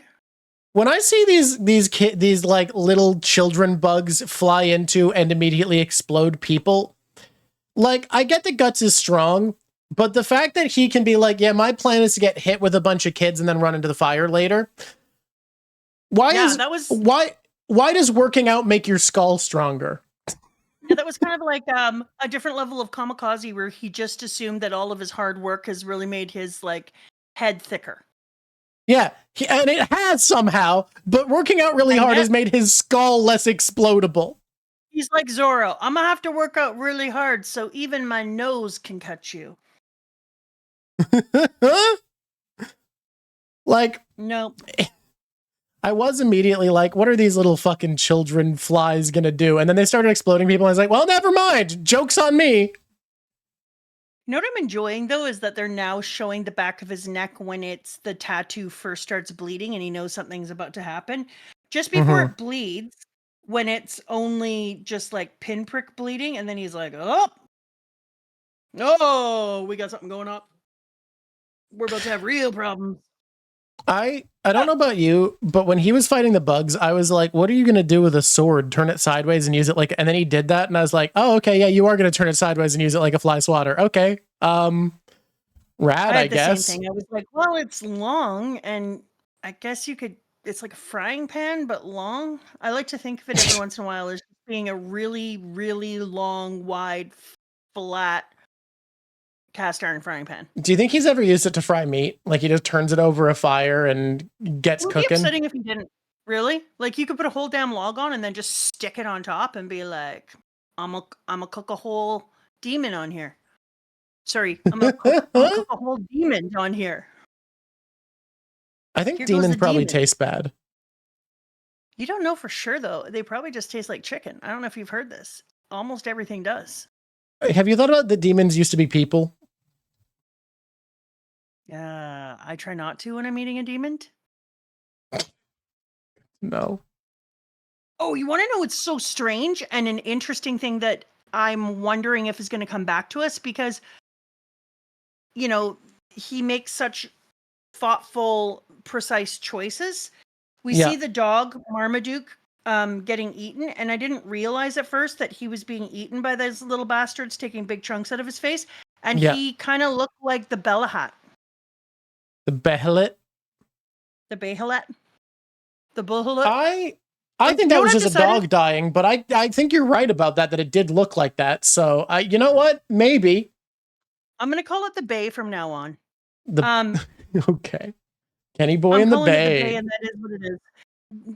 Kenny Boy making the Bay. But if you look at it, it did look like the Bay. Like you can see the dog's face, and at first I thought it was something else, and I thought we were seeing the stone in town, and I was like, oh my god, what is the Bay doing here? What's she up to? And then I was like, oh, it's the puppy. And in case you're following along in my world, which is hard to do, we're on page 168 of 243 in book 14. Yep. That means something. With that. That means something to someone somewhere. Somehow. I don't know what that means to me and what I'm reading, but you know. No one knows what it means to them on anything. If you're in the big book, good luck. If you're online, I miss shonen manga, if only for it was easier to know where the fuck we were. Well, when you and I are trying to talk about shit, and I'm like, in this part, you're like, in what? And I'm like, never mind, just get to the end, we'll talk. How gross, though, when we're looking at all the little dead bodies of the little bastards along the sword. And then we're like, oh, he killed the little bastards. And we're so excited for us. And then all of a sudden, Pucka's like, whoa, stop. God, don't murder them. Stop it. Stop murdering. You're like, what? What? Those aren't elves. And it's like, yeah, they're not elves. Duh. They have antenna. They're like weird little bug monsters. And Puck's like, they're human children. And I go, I'm sorry. What do you mean? Pardon what now? Oh my God, no. And so then I thought, oh, are they going to at least stay small or evaporate? But I knew that Mira was writing this. And so I don't know why I thought that was ever going to be a thing. How lovely to look behind us and see their actual broken little bodies on the ground. Can we be real though? That Mira, you're cheating to fuck us up. If you go through a metamorphosis, your body is boiled down into goo and then rebuilt. You shouldn't gain mass and explode back into a child after you've metamorphosized. Like, if it was magic pixie dust got sprinkled on them, they transformed, I would get them turning back. But if you've got to go through metamorphosis, the idea that you turn back when you die is bullshit. However, yes, I understand Griffith went through a metamorphosis, and we have seen it be established already that demons turn back into their human form when they die. But these aren't demons, guys. These aren't demons. These are little these are drones. And they literally had to go inside of cocoons and butterfly. And if you're doing that, you ask a butterfly if then they unbutterfly. That is not how that works. Butterflies are like, yeah, you can turn back into a caterpillar if somebody squishes you and then forms you into a caterpillar and maybe put some furry caterpillar stuff on your body. But you're not alive. And you're not suddenly way, way bigger. I get it. Like, I get why you would do it, because if we're going to be honest, you did it to fuck us up, for sure. Seeing little tiny mini children on the ground, or as they were, would not be nearly as disturbing as the thing that looked like a concentration camp grave. It also wouldn't give us our e-girl paladin a reason to be angry with Guts and hunting him as much. Because if she was looking down at little tiny children bodies or little tiny dead whatever, she'd be like, well, that's weird. What are those? Well, they're certainly not people. Oh my god, I just realized E-Girl Paladin ran off before Bug Lady got back up and flew away, so she didn't even see the proof of magic there. What a funny bit that is, to be chasing magical shit this far and not see any of it. I got something that is a very true thing, except for she has stories and vibes. That's basically what they're she the has. pseudo-apostles. You're right. They can give a bit of their mat. Yep, never mind. I'm going to have to do something. Do it. For you later on. I'm not sure how I'm going to do it or what. But in book 14, I got something called Berserk the Prototype. I did too, and I skipped it. Oh, so you have it? No, I have it, and I was like, this doesn't seem like I'm supposed to read it, and I just skipped it. Okay, I think we should read it, though, because I read some of it, and I was like, oh, there's a lot of clues in here. There's a lot of boring, but there's a lot of clues. Asked a question. Clarith, you're going to hate the answer to this. Butterflies are turned into goo when they turn into butterflies, right? Caterpillars are turned into goo in the cocoon, then they come back out as butterflies. But they've done tests where they expose caterpillars to shocks when they're shown certain stimuli, and the caterpillars remain afraid of that stimuli as butterflies, meaning when they're turned into goo, their brain is floating in there, and they do remember being caterpillars. Yeah, baby, which makes sense. Yeah. So fun caterpillar fact. Once people get more attractive, they still remember being not so attractive. Yeah.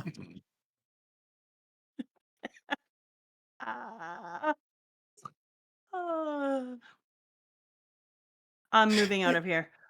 We're in book 15. That's a place where it's book Imagine 15. You're just a brain and digestive tract floating in goo. Actually, I think the digestive tract goes away. I don't know. Who knows what's in there? They're just a brain and goo. If I was in juices, I would be worried about my brain all the time. Yeah. Like, oh god, my brain is just out here floating in this shit. What if this shit isn't at the right acidity level and it just starts to eat away? That happens to some caterpillars. They just die in cocoon. Yes, because their brain gets melty. That's what they call. That's the official scientific diagnosis for it. Honestly, melty brain disorder. Yep. I know, melty brain disorder is a truly, truly living hell. 9 out of 10 caterpillars fear it. The 10th caterpillar does not have a great comprehension skill. Well, no, because he was melted. He was melted too fast to know if he was upset. I was really glad to find out that this chick had a backstory, because we've seen Little Miss think she's queen of the elves a lot, but I then was horrified to remember her place in the death of the Hawks and others. Where she was like, I want to murder them. I'm going to have a great time. She would have been in the new times then. Like, she would have been probably gone for like a year. Yeah, so that was like a 14-year-old girl, like, let's kill him. Like, super kill. There are things you cannot forget, and one of them is in here, and we'll get to it in a minute. Okay, I'm excited. I also like that this Wendy was trying to decide whether to stay in that land, and she was given all these reasons, like when she's flown away. She's given all these reasons to see this land as being something special and magical. And then that, oh God, sorry, I'm just on the dead children page again. It's a lot for me. It's going to be a no for me. I was like thinking about how much of the real Peter Pan that one mirrored in a darker way. Because when Wendy first went over there, the freaking mermaids try to grab Wendy and pull her in and drown her. They're literally like grabbing her legs and trying to pull her under and talking about pulling and holding her under the water. So they're trying to murder her. Well, Peter Pan falls back on the rocks and laughs his ass off because it's so funny. Them trying to murder you is hilarious. And I was like, well, it's kind of same there. They just did it in a happier, more fun-toned, cartoony way. But it's no less dead, right? Like getting pulled under the water by cutesy mermaids instead of things with weird teeth and strange insect bodies is no less dead. So equally disturbing in many ways. And it's nice that in this one at least, and this is what I can't believe I'm saying, the little fairy queen actually kind of gave a shit about her friend that she dragged into Never Never Land and was like, you're special to me and all the rest can be killed and replaced. You're the only one that really matters. Whereas Peter, like, said he cared about Wendy and then was like, oh, are the mermaids trying to drown you? Yeah, mermaids be doing that sometimes. And so I was like, seriously, is Rosine a better character for the Wendy character than Peter Pan was? I think it's less better and more that Berserk, by its nature, has to be a story that is very honest to its characters. So we need Rosine to still have, like, that part of who she is and that justification for what she's doing. Yeah, so literally, though, then, Rosine is a character who is more there for her friend than Peter Pan. Yep. Stunning. That was a very interesting juxtaposition. They did give Rosine the ability to be her friend before, have a backstory, have grown up together, which makes a difference, and have both been the same type of species before. But had been, yeah. Like it explains why she was the only child who hadn't been taken yet, because she's special. Exactly. But on the other hand, like, she didn't care about any of the other children, and she obviously grew up with them as well. But on the other hand, for Peter Pan to fail the vibe check on caring about your friends over Berserk is... so this has become the razzing on Peter Pan episode. Yeah. What Peter Pan should feel is great embarrassment. Yeah. And shame. Wait. Is Guts Captain Hook? Oh my God. Is Guts Captain Hook? Like, he's the enemy of Peter Pan. He's got one hand. He's got a cape. Yeah. Yeah, he is. Guts is Captain Hook. Huh. Wow. Get the fuck back here, Wendy! We're going home! That's wild. Why do you hate her so much? She ate my friends! Is Puck Smee? Puck might be Smee. Yeah. Puck for me is never not going to be from the original Canadian TV show Hercules. He's never not going to be the dude who goes Herc. And so it's hard to even look at him because his name is also Puck. They're same name, same vibe. Is Guts afraid of clocks? I think his version of the clock is the blood from the Dark Mark because it lets him know when his enemy's around. I'm really sad that Guts' miscarried baby attacks him with a bunch of ghost babies to remind him that he just lit children on fire. I wasn't sad. I was glad about that. That was okay. Can you explain why you're glad that Guts' miscarried demon baby came to remind him he murdered a bunch of children? Demon baby is so seriously mid. Every time that demon baby comes out, I'm like, oh, look at me. I'm a demon baby. I have one big bulgy eye and a strange body. I'm scary. Whatever. You know what you are? You are literally just some tissue that should have been killed. Like, you are not awesome. Oh my God. Yeah. No one cares about you. Your parents don't even care about you. You know why? You're just tissue. Yeah. No, I don't care about that demon baby. Does that seem dark? It's a demon. Guts certainly is not happy to see it, I will say. Yeah, Demon Baby shows up and Mr. Guts Berserk is like, no, stop. Stop reminding me. The Casca Carriage chat is saying. Also, Puck would be Smeekerbell. Smeekerbell. Understood. Yeah. The thing is, Tinkerbell was way more on Pan's side than Wendy's, so like Tinkerbell hated Wendy, so it can't really be Puck.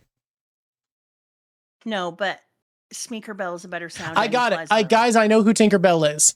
It's those two knights who got turned into a mantis and a Hercules beetle. Oh my God. Ew. It's them.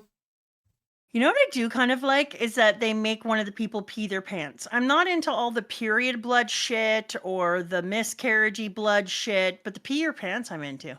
I think that's a good thing, talking about how upset and scared people are. That's a good way to do it. Okay. Because you got to be really scared to release a bladder. Like that's a big fright.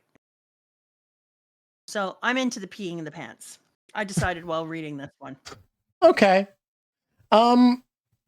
So we have Guts going on his own. We have our Wendy. What is her? Why? We've been calling her Wendy so much I can't remember her fucking name. Jill. We have Jill chasing him down.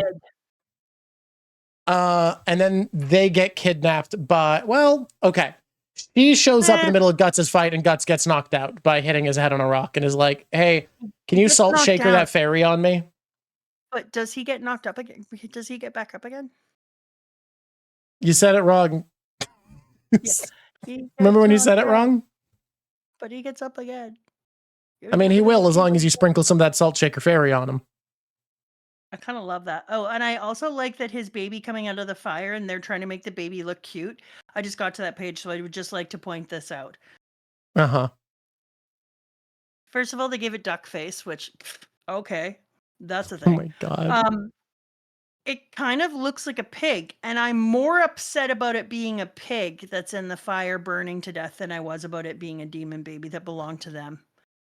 This demon baby is not affecting you emotionally in the ways I think it is intending to. Does this demon baby affect other people? Do other people feel impacted by it? I mean, this is like 3 years that he's been haunted by a reminder of what he's lost with Casca and who took it from him. It's not. You didn't lose anything. You lost ugly tissue with a big eyeball. Yeah, but it would have been a baby. It would have been his baby with the person he loves. Yeah, but it wasn't. Oh my God. Oh my God. I'm not impacted. That thing doesn't impact me at all. I have minus impact. Every time I see it, it's funny. All right. It actually makes the story a little more jovial for me. I guess you've said where you're at on this. Maybe I'm not being callous. Maybe I'm just callous.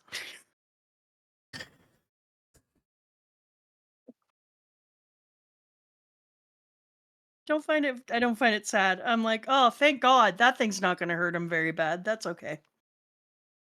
I don't have to fight any real demons, just this pig baby.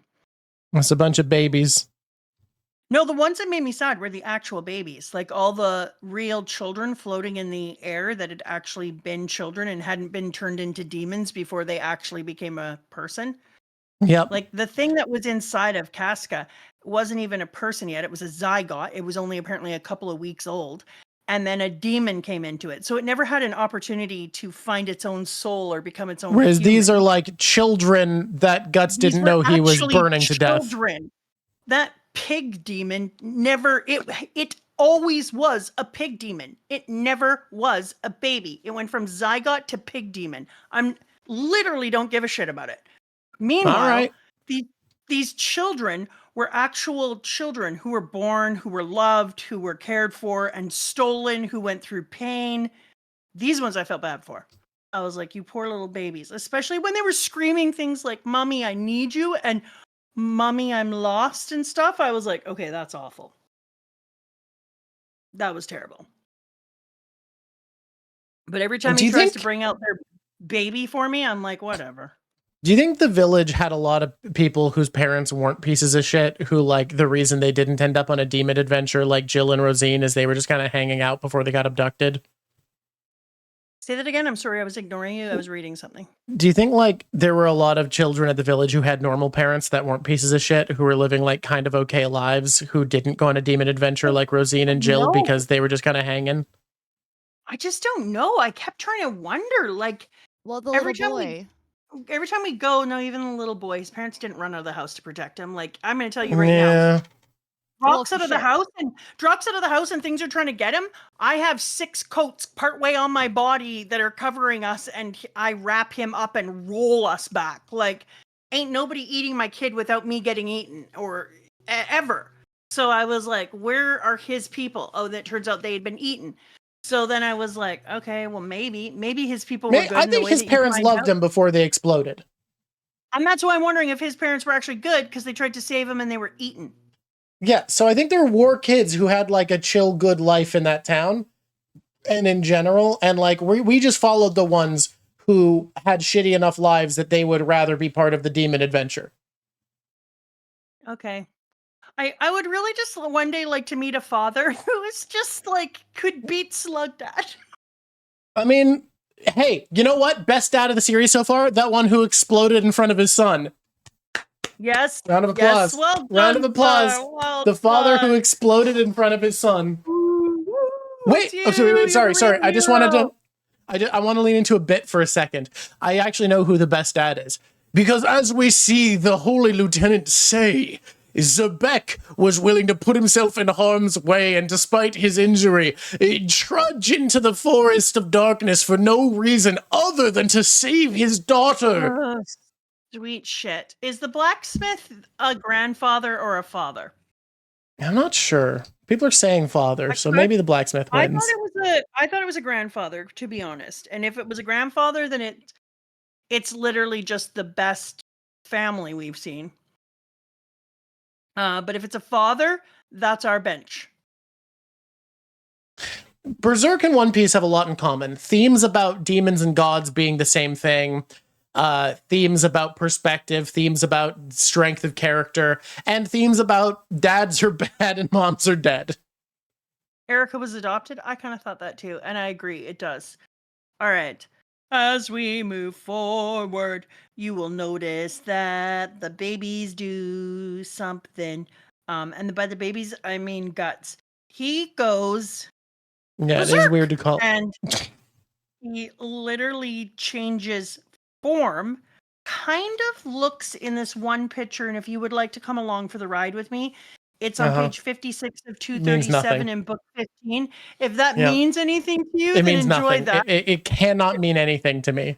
It means that it's in the red-eyed peacalf, and he looks like Zod.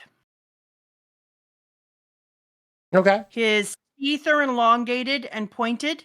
His nose wrinkles, becomes more animalistic. So does his face. It almost takes on a furriness to it. And I think that's his Berserk. It's like going Super Saiyan, but he goes Berserk. I think it's just an artistic interpretation of him being Angie. Well, I haven't decided. He's an Angie boy. I'm just saying I'm on the fence, but it exists as a thing that I think about. And he's going into the fight. And then little kids are saying, Mommy, where are... And then he kills them. That one was heart-wrenching. His little pig thing on the fire, not so much. And during this time, we see him pull himself out to save Jill still, which made me have faith in his humanity and made me... He goes to swing the sword and is like, this better fucking be the last time you jump in front of my sword mid-swing. And she goes, it won't. Yeah, she basically is just like, I'm gonna be honest with you, probably not. I will jump in front of this sword mid-swing again. She's like, I got a habit that I just can't control, and it's not cowbell. It's jumping in front of your sword. This won't be the last time. He feels very Zod-like in that moment. I hope if Zod was his daddy, that'd be so funny.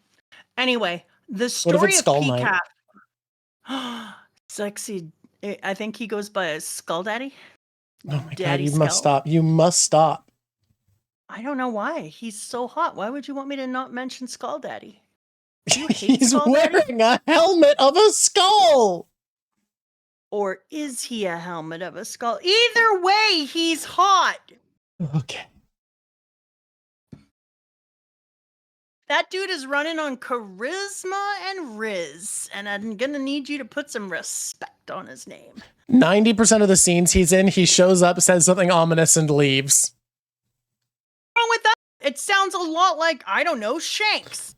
I'm telling you, this is why all the girls had a crush on Tuxedo Mask. It's because showing up, saying something ominous, and leaving is all it takes. Men, take notes. If you want to have a way with women, show up to the bar, say something ominous, leave.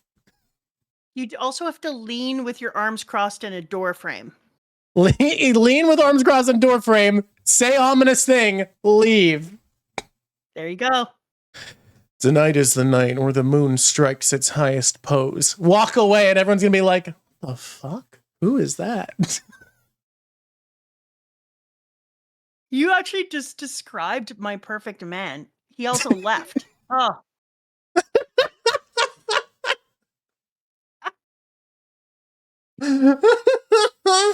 Look, we don't know if it's his helmet or not. It could be either. Who's to say? At the end of the day, it's night. Don't forget to lean in a door frame with crossed arms. Just don't forget that. Oh God. Okay. Papa Drawk is a runner. That's all he does. He runs. He's out running. Because we're talking about style, I want to real quick.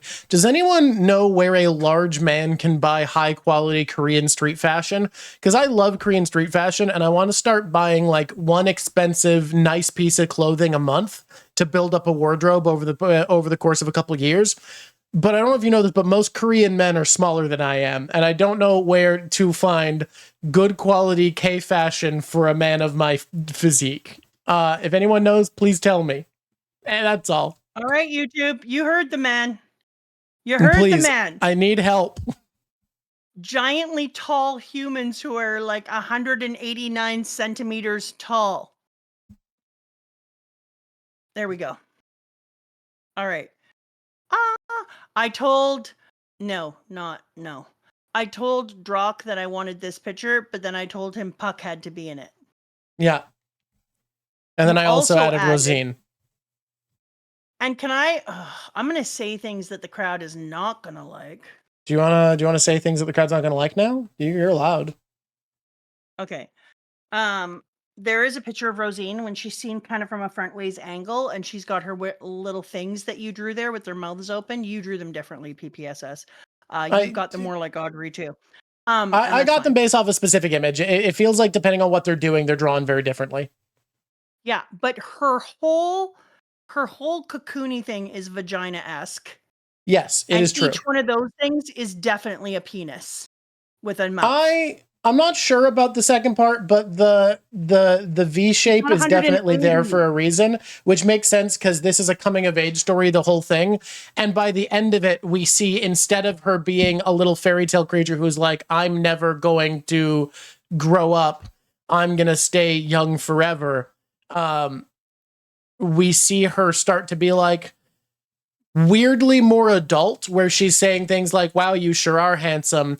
But I see why she likes you, but she's still a kid, so she's not allowed. And like, oh, I can build my own world anywhere.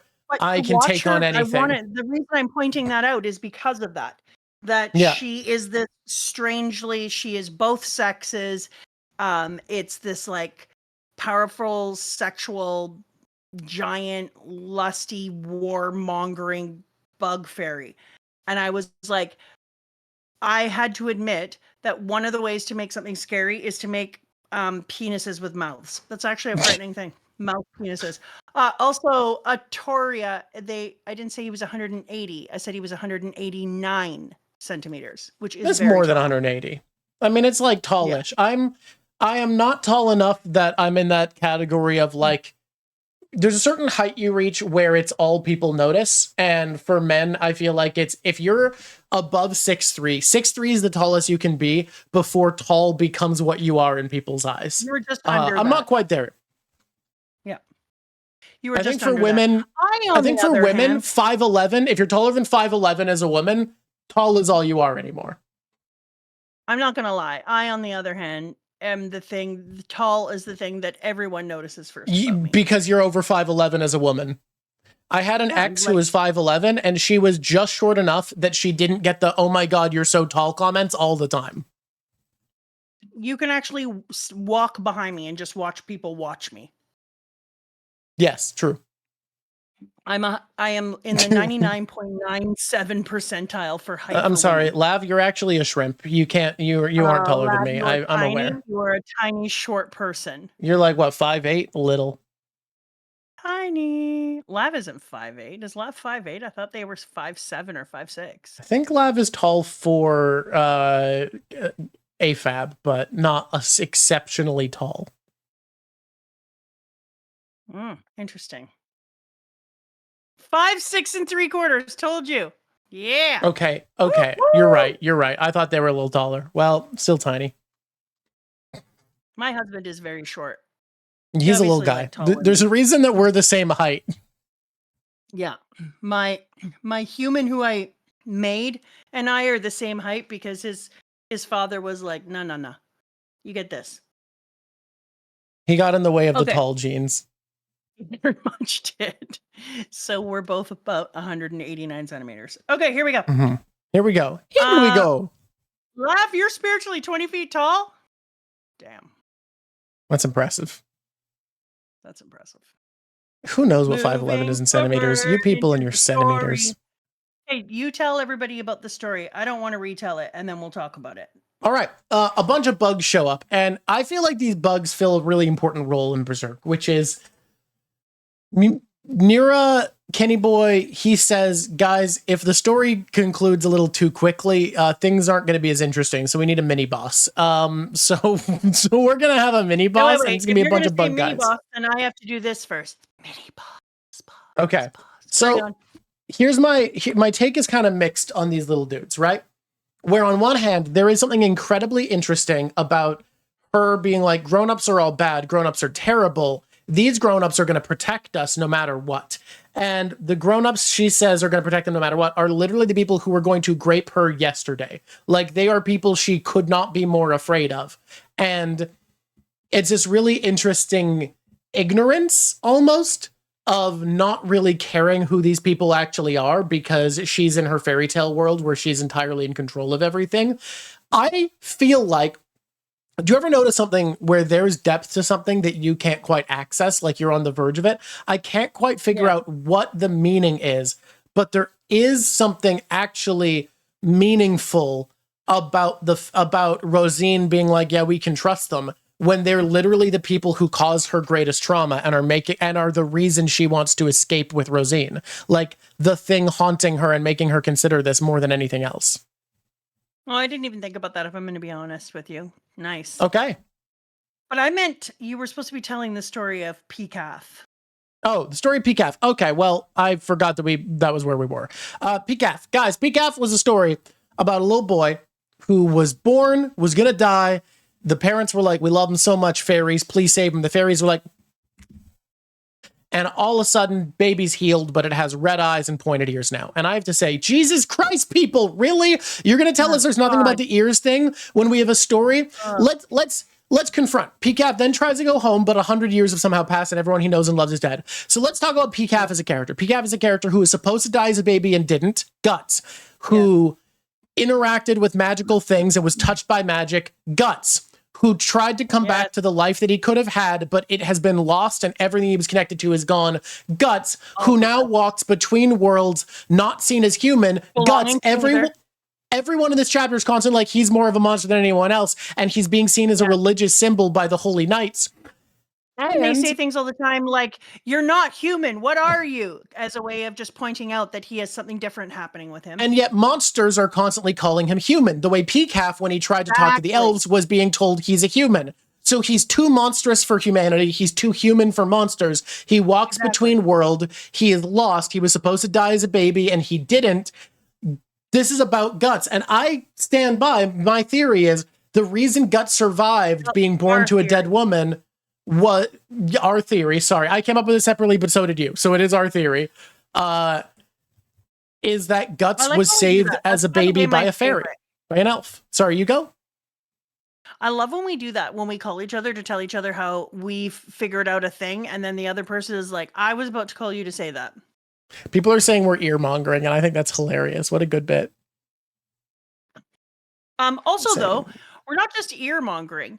It's so obvious in here that we're supposed to look at it as being just Puck in the beginning, and the idea that Puck is the obvious choice given his size, the way that he looks like an elf child. Oh, and he's being called Peacalf by everybody. The way that he's being called Peacalf, that's too obvious, because the real Peacalf actually went home as a child-sized entity, hung out with its parents in society and didn't fit in. It didn't float off looking like another frickin' elf.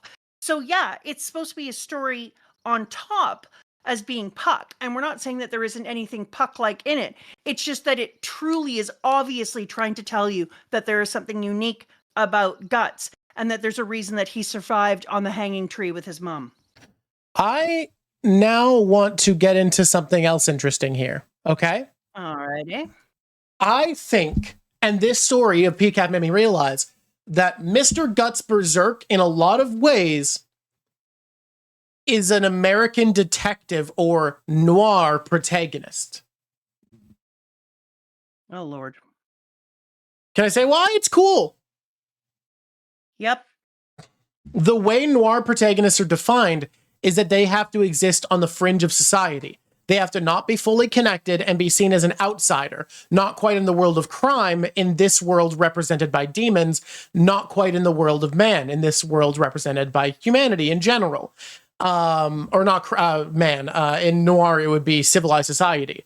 A noir protagonist drifts adventure to adventure, and the difference between a noir protagonist and a protagonist of a British detective story is American detective stories aren't about complex crimes that are hard to figure out. They're about the moral nuances of a crime that's not hard to figure out. The detective has impact on people's lives and the decisions they make and the abuse they have to face to make the right choice is what's interesting in the story. We have a man here whose role in the story is to drift between worlds, somewhere between magic and mortality, who's... No.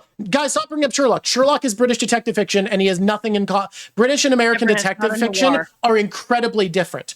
But Guts walks between worlds, solving stories that are not incredibly complicated, but that have moral nuances that he needs to navigate, and he needs to put himself through punishment and understand the consequences of what he's doing in interesting ways, while existing somewhere between law and crime in this world, somewhere between magic and man.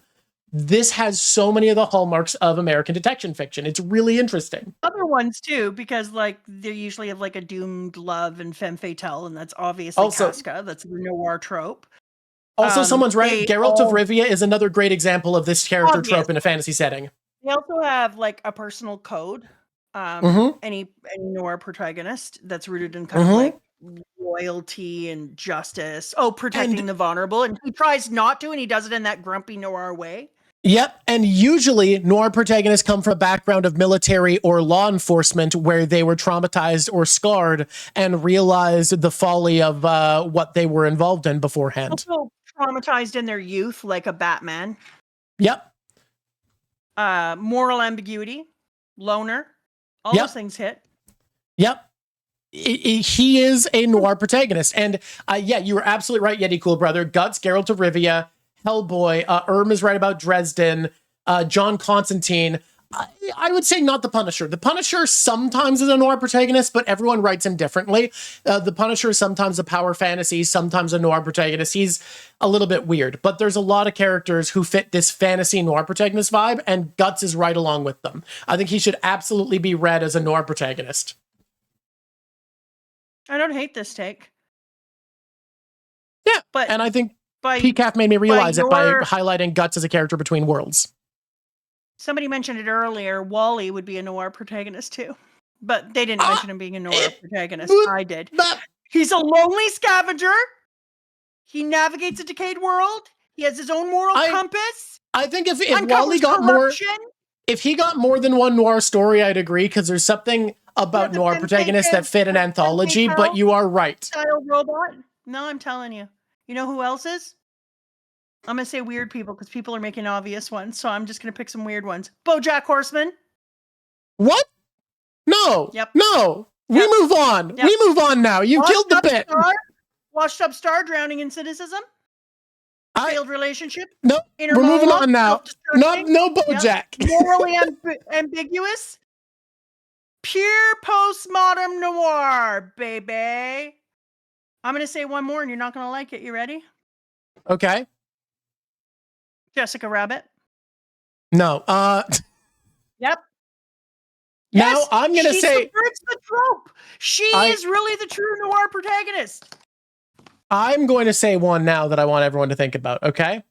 No, I'm right. It's frickin' Jessica Rabbit. Let me see why I'm right about Trevor Jessica Belmont, Rabbit. You're actually right. Trevor Belmont, Chad is right. No. I'm doing these ones for a reason. Jessica Rabbit, she kind of just subverts the trope. She is trapped in a perception. She's loyal and smart. She's a loner. She's going through the world trying to uncover corruption. She's been through a lot of things. She's only seen as being one way when she's a deep pool of thought, intelligence, and reason. I'm telling you, she is... I could see it. A subverted trope for noir protagonist. I could see this one.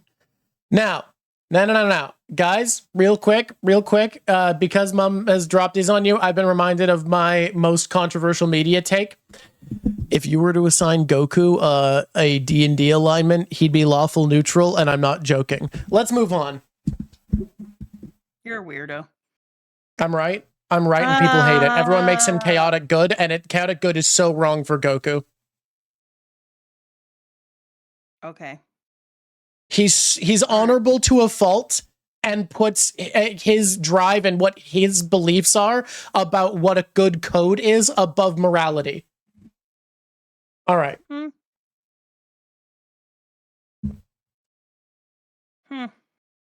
Okay, most people agree with me. This is great. Makes me think? He threw Cella Sensu Bean for a fair fight. Yeah. What makes you think? I think I just figured out why it is that I struggled with it when Mihawk joined his group, when the crew came together with Crocodile Mihawk and that dude that we shall not be named. Cross Guild. It's because Mihawk almost embodied the idea of a noir protagonist, and he gave off that vibe. And I don't know if you've heard this. I kind of like. But he doesn't like solve problems. He just kind of like hangs out. No, he was gothic, and he's a loner, and like he had the deadpan wit, and he did have moral ambiguity though, and like he had the atmosphere of being a moral protagonist. He just wasn't quite a noir protagonist. But by him being in Cross Guild, it evaporates that. So it's not that I don't love Cross Guild. I think that I just mourned that rather than leaning into the noir protagonist, that he was going to change how his character was. So he's just a guy now. So now that I've come to terms with that, I think I can understand why I was struggling with Mihawk's transformation into the Cross Guild. Ace had a bit of a moral protagonist or noir protagonist thing going on as well, but he served a master. But I was about to say that A, they stopped it by killing him, and B, but some noir protagonists like Dick Tracy and others do have a person whom they are following. It's just that they aren't following him in the way that they're always around. They're doing biddings outside of the regular pattern. Someone saying Mihawk was probably a noir protagonist before the story started and he got bored. I kind of agree. He kind of got that vibe. I would agree too. But I felt like Dick Tracy. Dick Tracy was an original noir protagonist created in the United States. Look him up. Like, there was even a movie called Dick Tracy, and I think Madonna starred in it with Warren Beatty, and it's good. It's very campy, but it's good. Anyways, I think that's what it was about, is that suddenly I was like, God damn it. Oh, Dick Tracy had the original Apple Watch way back in the day, too. Like 1950s, Dick Tracy's out here speaking into his watch and using it in an Apple way. Now that I think about it, it was pretty much just the Apple Watch. And I think that I'm now going to be over mourning that, and I'm just going to enjoy the cross-guild moment now. All right. So this conversation actually helped move me out of my sadness about the cross-guild. Well, that's fun. Yeah. Now, bug fight. Speaking of buggy, bug fight. You know what? I like that all this time that I didn't know this, but Guts had the goddamn bay in his backpack. Like, oh, okay. You've just been walking around with the bayonet, huh? It's just you stole it from Slug Dad, and it's just yours now, I guess. I like that Puck opens up the bag and you go, oh, like this, and she's like, yeah, exactly like that. You sure that's not even it? God damn, that's a big bay. Okay, here we go. He's saving it for a snack. He's gonna just eat it one day. He's gonna be like, yummy egg. Maybe he'd be less pissy if he wasn't carrying that bitch around all the time. I can't get any sleep. Well, you are carrying a cursed item, and you are cursed, and you have bay in your back, man. I don't know if that's what I would carry around. Can we? You should talk to Smeagol. Smeagol has a ring and he can't make it through the night. So can we talk about how these two knights who got turned into awesome bugs, by the way, a mantis and a rhinoceros beetle or Hercules beetle, great choice of bugs. If they hadn't have been dumbasses and waited to fight him after everybody else was dead, they would have killed Guts. Like, I don't think he could have fought everybody else and them. Yeah. Beetle, like, if you're going to be anything, if you have to turn it into a bug, Beetle's the way to go. Mantis is a good choice too, though. It's okay, but watching that Beetle, I was like, you are a tank. Yeah, but like the strategies they had felt so good of the Mantis occupying him with fast movement so he can't dodge the attacks of the Beetle. It was great. Really good. Yes, absolutely. But yeah, like, Puck did say he was using it that way. Berserk! That's why Puck goes berserk. Oh my god. Yeah. He's using the bay as a pillow. It's weird. But yeah, guys, like, I just like those dudes. If that Beetle and Mantis had gotten their shit together and just attacked with everybody else, Guts is dead. End of Berserk. Sorry. Would have been like, and then in that moment, the giant bugs killed him, and Puck had to find new things to do with his life. The earth was plunged into darkness. The end. When Guts shows up to kill Rosine, she should be like, how did you win? He should just be like, they took turns. What? What do you mean they took turns? They weren't very thoughtful about it. If they just come as they were, we would have been over by now. I would have died, man. They took turns. Why he got to keep making body piles? Like, I understand it's effective, but we've had body mountains, we've had body balls, we've had too many multi-corpse body piles, a body tree. Ugh, I'm so done with the body piles, man. That body ball. Uh-huh. I'm not here for it. It was so goddamn gross. And his testicles and wiener were just icky. Oh god, the way they're presented in the middle of his body just made it like he was showing me a really bad picture. His legs were like a frame with his arms, and I was like, I don't want that picture, man. I'm gonna tell you a secret about that picture. No money. No one's buying that. It's for zero money. Nobody is using it. Oh my god. No, thank you. Oh, but so many good shots of the cool things that Guts can do with his arm. Like, to find out that he can use it as a cannonball and all the other ways that he can use it, and the crossbow and stuff. I was like, oh, this is amazing. I am here for all of these arm uses. The choreography in this whole arc was really well handled, I think. Like, I think it was... I still, tragically, I hate this. I think the best choreography we've had is still Wild, which sucks because I don't want Wild to win anything. No, I don't either. But it was a really fucking well choreographed fight. It absolutely was. It was a bit cluttery in spots, but there was more room for movement and space, and so the panels let me actually kind of dig into what was happening there. Hello, YouTube. It's me, Mama Drawk. You know me from such places as the Drawk Show. I am hanging out here on YouTube. Why don't you subscribe? I'll tell you why you don't. You think about it and you're like, well, maybe I'll subscribe at the end. Just subscribe now. You've been watching us every once in a while. Good. It's not like we're going to come up and bug you all the time. You might as well subscribe. It helps us a lot, and helping people is a nice thing to do. I don't know if you heard that. Plus, we're Canadian, and helping Canadians is actually internationally known as just the right thing to do. Press like. If you press like, it makes other people see this, and it beats the YouTubes.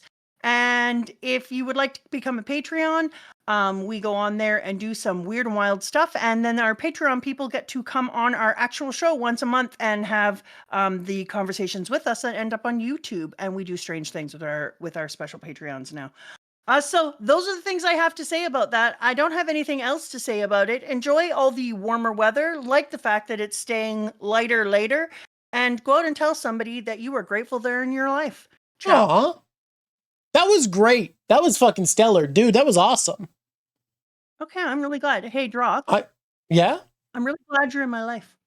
Aw. Hey. Raph's Revenge, I'm really glad you're in my life. I'm really glad you're in my life too. I wanna do a quick plug for Just Chat. Hey chat, tomorrow, I just did a Yu-Gi-Oh video. It's doing pretty well. I am going to be doing more of it. If you like trading card games and you want to see me descend into madness, I'm working on my first proper video essay. Unless I can find a good person to do the Attack on Titan one with, then it might still be the first. I'm doing a big Yu-Gi-Oh video. Tomorrow is the first video of many that are going to be projects in it. And it is going to be me at 6:30 coming in here to draw myself as a Yu-Gi-Oh character to make sleeves, because if I'm going to be going to events and playing the fucking game, I need sleeves, and I am an art show.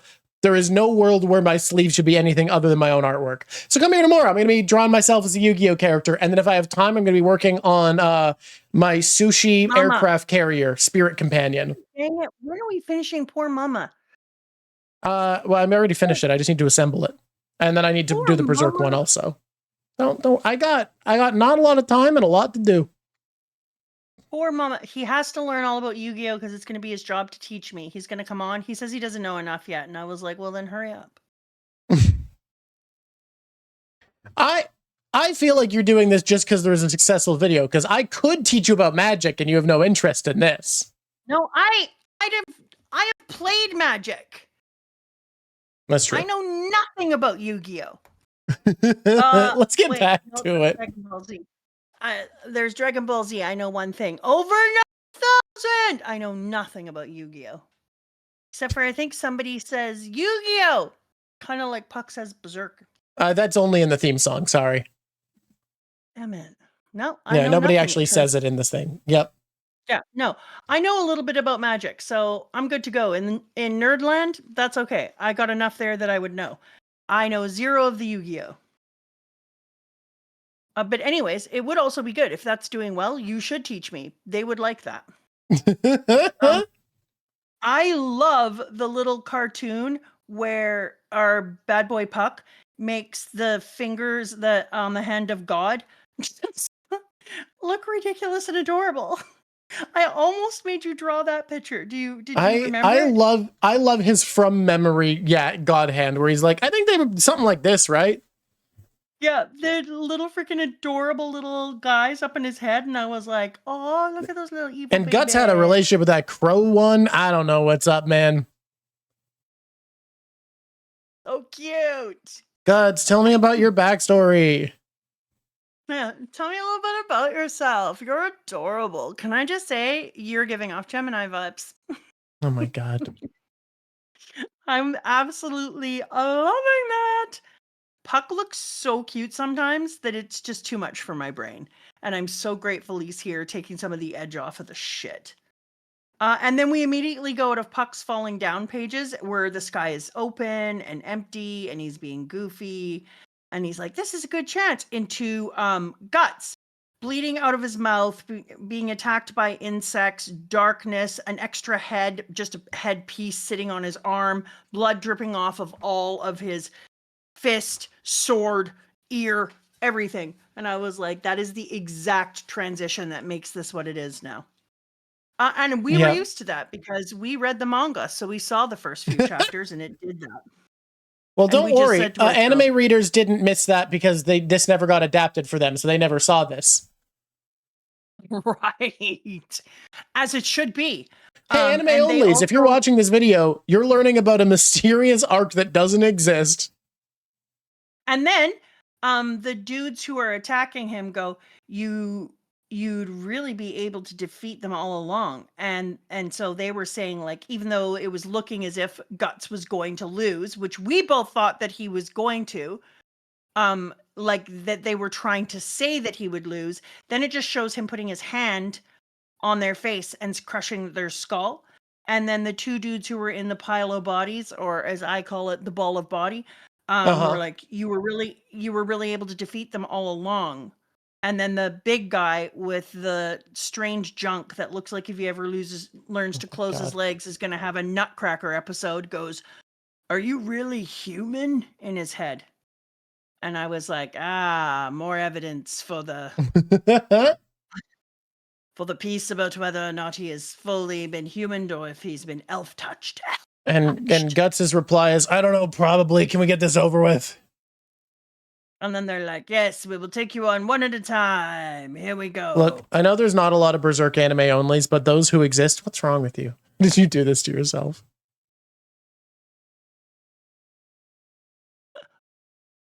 We're going to be known as those assholes. Those assholes. You know the assholes who keep talking about this one thing? People keep telling me the soundtrack from one of them is good, from one of the Berserk attempts. I don't think that it's about a soundtrack, though. Like, I don't think that's what the dude was going for. You don't think the soundtrack was the purpose? Can I say in this bug fight, when I started to see how it was animated, I've heard a lot of people say that Katakuri from One Piece reminds them of Guts. And I was like, I don't really see it. And then all of a sudden, seeing Guts be drawn in the bug fight, I was like, never mind, that's Katakuri, actually. That's him. Is the knight's name Farnese? Which knight? The one who keeps thinking Zebek is a good dad? Yeah, okay. Squishies, or Zamek? Zamek? I am Farnese, leader of the Holy Iron Chain Knights. Oh, no, okay. Farnese is E-Girl. Got it. Yeah. Okay, so E-Girl is Farnese. Hi, E-Girl. Love to see you. So it's just Farnese? Okay, I'll allow it. Or Farnese? I'm gonna look it up. Only got $20 in my pocket. Here's what I have to say about her. E-Girl Paladin.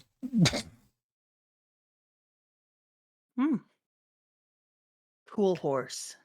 It really makes a lot of... Yeah, I love that she's like, okay, so I'm the only female knight in the series. Okay, she's Italian. Oh, so probably it's Farnese. No, if it's Italian, it's Farnese. Oh boy. E-Girl Paladin. Like we've said, obviously she has a point in why she thinks Guts is bad, and she's looking for the prophesized Hawk of Night or whatever. And also, I love that she's like, all right, I'm going to be the only woman knight in the series because Casca's never going to be knighted. How am I going to represent all women in the military? I know. I'm going to make my horse wear a little unicorn hat. Yeah. Well, Farnese is incredible to me, and she can make her horse wear whatever it wants because her horse and her are in tune. They are as one. And she's all like, get your shit together. You are a chain knight or whatever the shit they think they are. Chain knight? Royal chain? Knights of the Holy Iron Chain, I think. Order of the... Well, yeah. That is just so uncool. But you know what is cool is finding out that the thing on the back of their neck, the stamp of horribleness, yes, the dark mark moment comes from their religion. It's literally the symbol of the faith in this world. The symbol of God is actually the dark mark, and that's the craziest shit, dude. That is such crazy shit. Someone is saying, "Si, mama, fornesi, or whatever. Perfetto. Who fuck knows? I ain't Italian. I tried to learn Italian for school once, and I'm bad at self-driven lessons." I'm gonna tell you, if I wasn't me, this person in Canada, I would take my ass to Italy. Didn't they elected Mussolini's granddaughter or something? So like, I don't know, man. We don't give shit, Next Glove. We went through every chapter. Trust me when I tell you that. Even the ones that were buh. You know what I really enjoy too? Is she's supposed to be Italian. Chad. She's got 4-leaf clovers. The book is so good. Read Berserk, Chad. Chad, read Berserk. I know it keeps your attention better because it moves and everything, but this is such a good goddamn manga. The prototype chapter Drawk skipped. Do it. Don't be sad about that because we're gonna look at it together later. Yeah, I am happy to have read what I read. I feel like my take was cool. I loved seeing the holy symbol for the first time when she was talking to the head of the local church, and the realization of, hey, why does that symbol seem familiar? Oh, fuck. That fucked me up. I had the exact same moment. And I looked at it and I was like, is it just because it mirrors the medical symbol so much? And then I looked at it again and I was like, holy criminy. Oh, fuck. Oh, no. Oh, fuck. What are we looking at here, folks? What are we doing, folks? Why are we playing with me this way?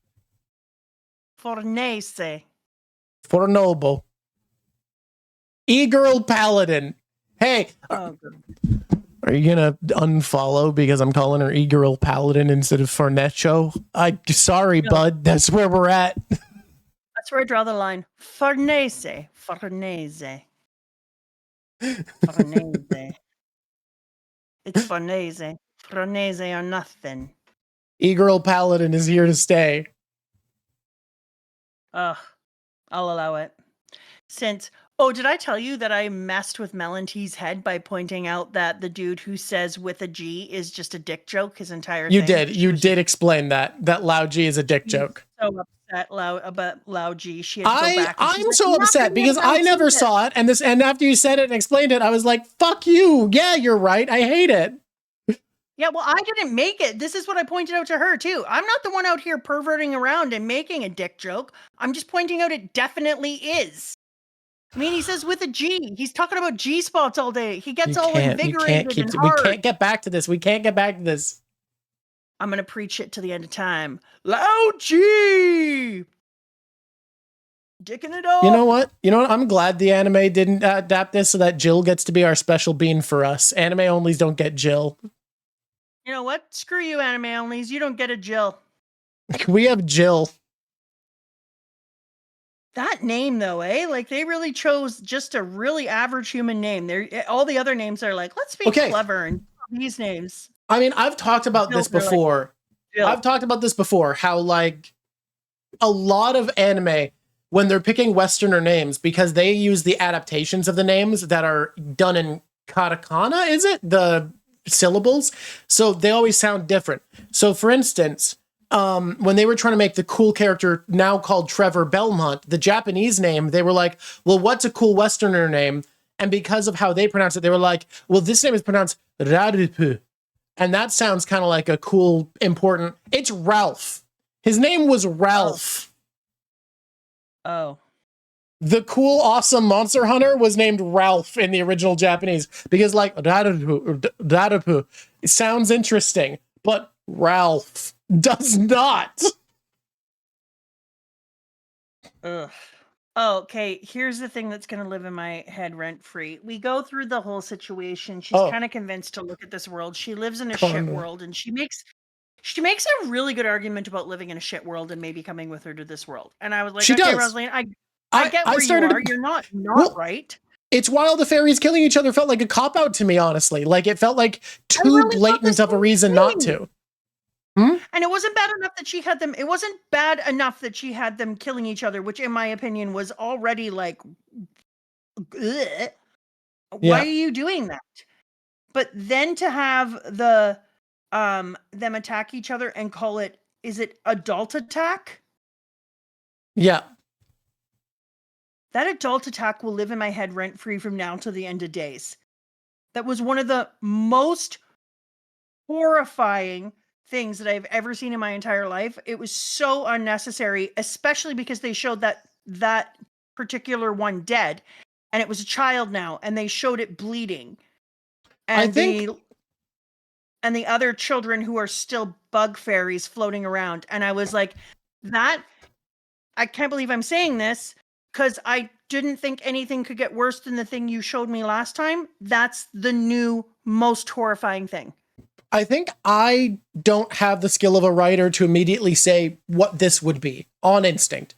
But I think this, for me, needed to be something that felt like something more symbolic of the harm of living in fantasy and trying to avoid growing up. Needed to be whatever the horrifying thing she saw, because it felt like she made a lot of good points about why this world was better. And then the book was like be raping somebody with the literal stinger of their body. And then having that. Well, it just felt like the book wanted to solve the problem of her wanting to be here really quickly so that we weren't stuck in the zone of her wondering if she should be here. Them murdering each other. But even then, it being out of nowhere, I was still like, I don't know, man. Yeah. Like, it doesn't feel symbolic of what the problems are. I honestly think that it was too much, and that it needed to be something different. And I felt like this was like, especially since that moment lives on. Then we see all the other children who are dead and beheaded, etc., laying in the field, and that one naked child who does it with blood and bad spots, with all 5 of them floating over the body. And I was like, it's too far. Like, if she needs that much to convince her not to go back to the real world, it isn't really a choice. She didn't make a choice. Yeah. She chose not jumping into hellfire over walking in 90-degree heat. Like, you didn't make it a choice. They weren't two equal things anymore. It felt like it needed to be more symbolic of the harms of living in a fantasy world and not growing up. And instead it was just like a really bad thing to make it easy for her to make the choice. And this isn't to say I dislike the arc. It was the only moment that I felt weak and kind of forced in a really well-written arc. But like, that one moment I felt like wasn't done perfectly well. I just feel like it should have been something where there was some difficulty in the choosing of the act. And honestly, if you had chosen to live there after the adult attack, let alone the war, then you've got a couple of screws loose. What was good is that the arc didn't end hinging on will she choose to stay here or choose to go home. The arc ends on her choosing to go on living 3 choices: go on living with the life she had despite how hard it was, try to follow Mr. Guts Berserk, or the third option of let herself die. Those ended up being the choices instead, which felt more important. But yeah. And yeah, we know Rosine didn't do it. We're saying the author had them do it, not Rosine. The author did have the choice. This is a Mira thing. And also the testicle children in their testicle cocoons. Yeah, we know it wasn't a one-time thing. It still just came out of nowhere and was like, hey, let's get rid of this dilemma you're having. It meant that our protagonist, like her as a protagonist, as a Wendy character, was no longer choosing. There is no choosing in it. When you watch that war and people die, and the graping that occurred of that child with a stinger of the other child, you're not choosing anymore. That isn't a life that somebody would choose for themselves. Those children didn't choose it. They were stolen and put into a cocoon and forced to be that person. She's coming in here and seeing that. That isn't a choice. Who would choose that? Mm-hmm. And so I wanted there to be more of the ability for there to be a dilemma over her choice. Something that was more subtle that she would actually have to work for. It honestly felt like Mura wrote himself into a corner by making the reality of her life so blatantly cruel and making this area so perfect that he was like, how do I real quick 180 this to make it feel bad to be here? Like, how do I make this area bad? Even better if they attacked someone else. If somebody had come in and all of them had attacked that person and she'd to see them as an outsider. Then she would have been choosing for herself, because then she would have had to say, do I want to have that power and that ability to kill and take over other people as a unit so that I would have safety? Or do I have a philosophical dilemma over that ability? Or if they were going, if someone questioned the group and then they fucking sicked them and destroyed them, like something to represent this moment more specifically. Yeah, something like that. I would take either of those options. Yeah, there's probably other options. It just felt like some of the only imprecise writing in this series. And when the series has such a high bar of precision, that stands out a little. Anyways, she then goes to the metamorphosis chamber and goes, this is bad. And Rosina's like, I don't think it is. And she's like, now I'm sleepy. And then Guts shows up.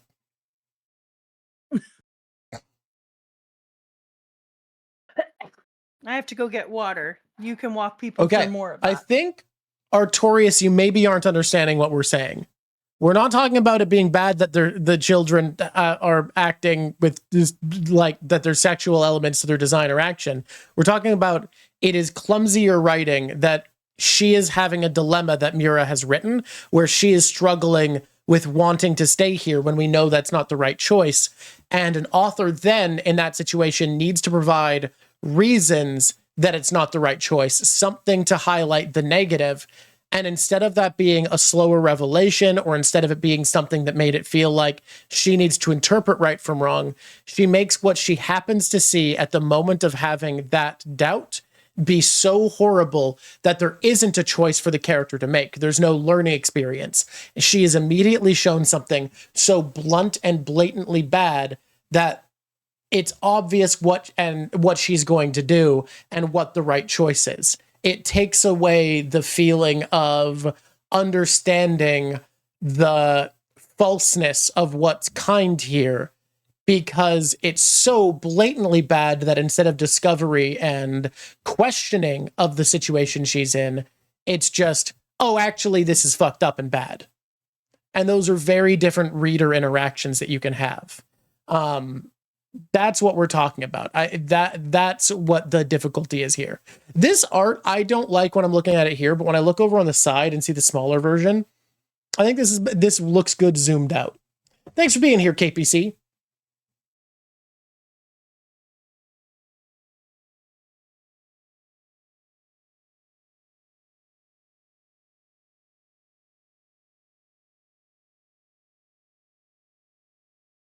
Oh, it was about something besides the argument you said before. Fair enough. I thought that was about that before, because some of the other comments were. Either way, I feel like that explains my point a little bit better.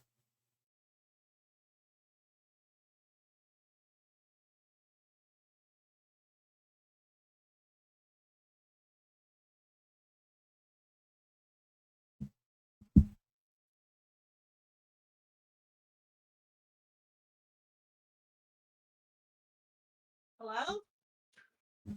Oh, hello. I get hung up on? No, you're here. What's up? I had to get water. You weren't okay. I was just in deep thought for a moment. I was just looking at the piece, trying to figure something out. Oh, because all of a sudden I was like, oh, I don't hear anything. I think I got No, I realized I was forgetting to talk, but it was because I was like, what do I do next? How do I make this good? I was on my way back after getting some water, and then the dogs were barking and barking, and I was like, what are they on about? And then it's been a while since I've seen the bears, so I went to see if it was the bears. Is it the bears? The bear.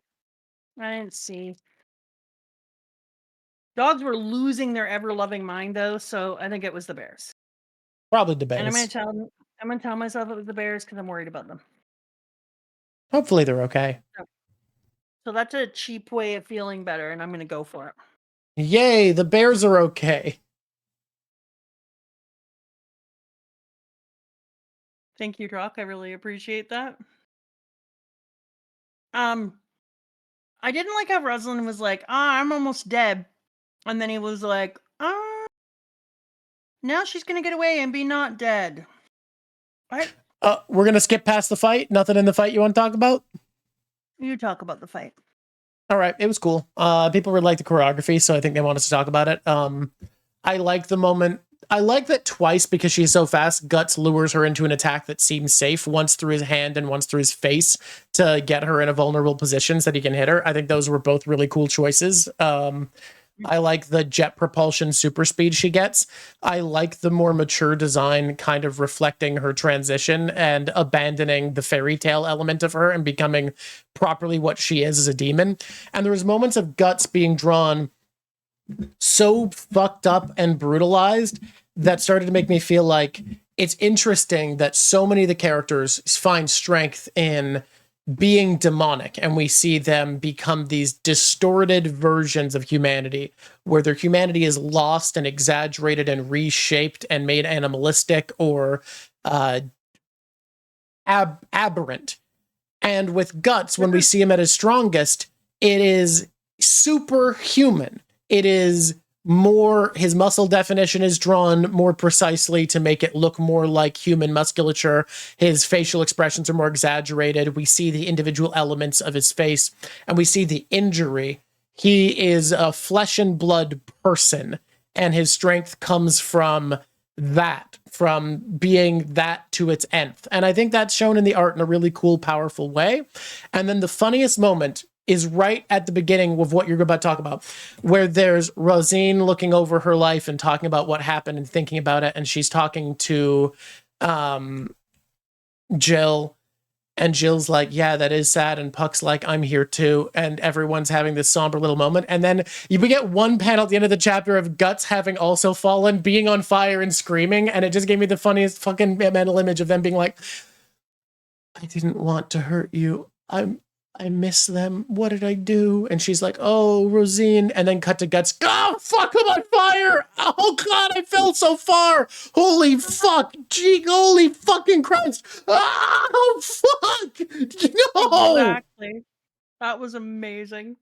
It's so funny to contrast the sweet, somber scene and him being like, I just fell 48 feet into a wildfire. I'm dying. I'm fucking dying. You know what Puck would have said? Yeah. And then Mr. Guts Berserk would have said, give me the dust, man. I'm gonna fucking die. Give me into the dust. Grab the fairy and shit him out on me. And Puck's like, you sure act like you don't want me around for a guy who would have died 78 times without my help this week. You sure do like using me as a salt shaker all the time. For somebody who says you don't want me around, you sure do treat me as a magic condiment. I think I was tired of fights because we read it so fast because we were bad kids. That when I got to this fight, I was just like, there's another fight. I want touching things or poignant. Like when he wraps her in his cape and Puck is on the edge and he says, there is no paradise for you to escape to. That's the shit I'm looking for. It was so beautiful. That's the role I want to eat. But there was so much respect for her where he's like, look, your life isn't simple. I know it's brutal. I know it's hard, but you gotta fight. That's the panel. That's all the panel. Like the fight is whatever for me. I was like, we've seen a lot of fights because we read it so fast. We saw all the fights together. But that particular panel, that's what I was looking for. I wasn't looking for fights, but him, it's exactly what I talked about before, that the detail and the focus and the thoughtfulness. He even has almost a halo around him, and then his cape makes him seem like it is the ultimate in protection, and then he becomes what that tree was. It looks like his cape, if you look at the way the highlights are done, is roots that go into the ground, and he becomes like that tree that was filled with human life, but he is one singular human life, and he is protecting her.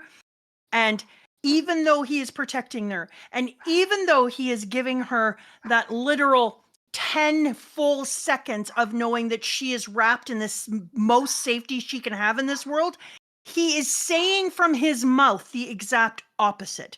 There is no paradise for you to escape to. And I was like, that is one of the best moments in this entire section. I love it so much. This little scene is so fucking beautiful. It's just, I love it. I love But like I said, it's because it's respectful to her. It's like, yeah, I'm not saying it's easy. I'm not saying go home because it's safe there. I'm saying go home because the world I am a walking disaster. I am demons. I am endless torment. I am not safety. Nowhere is.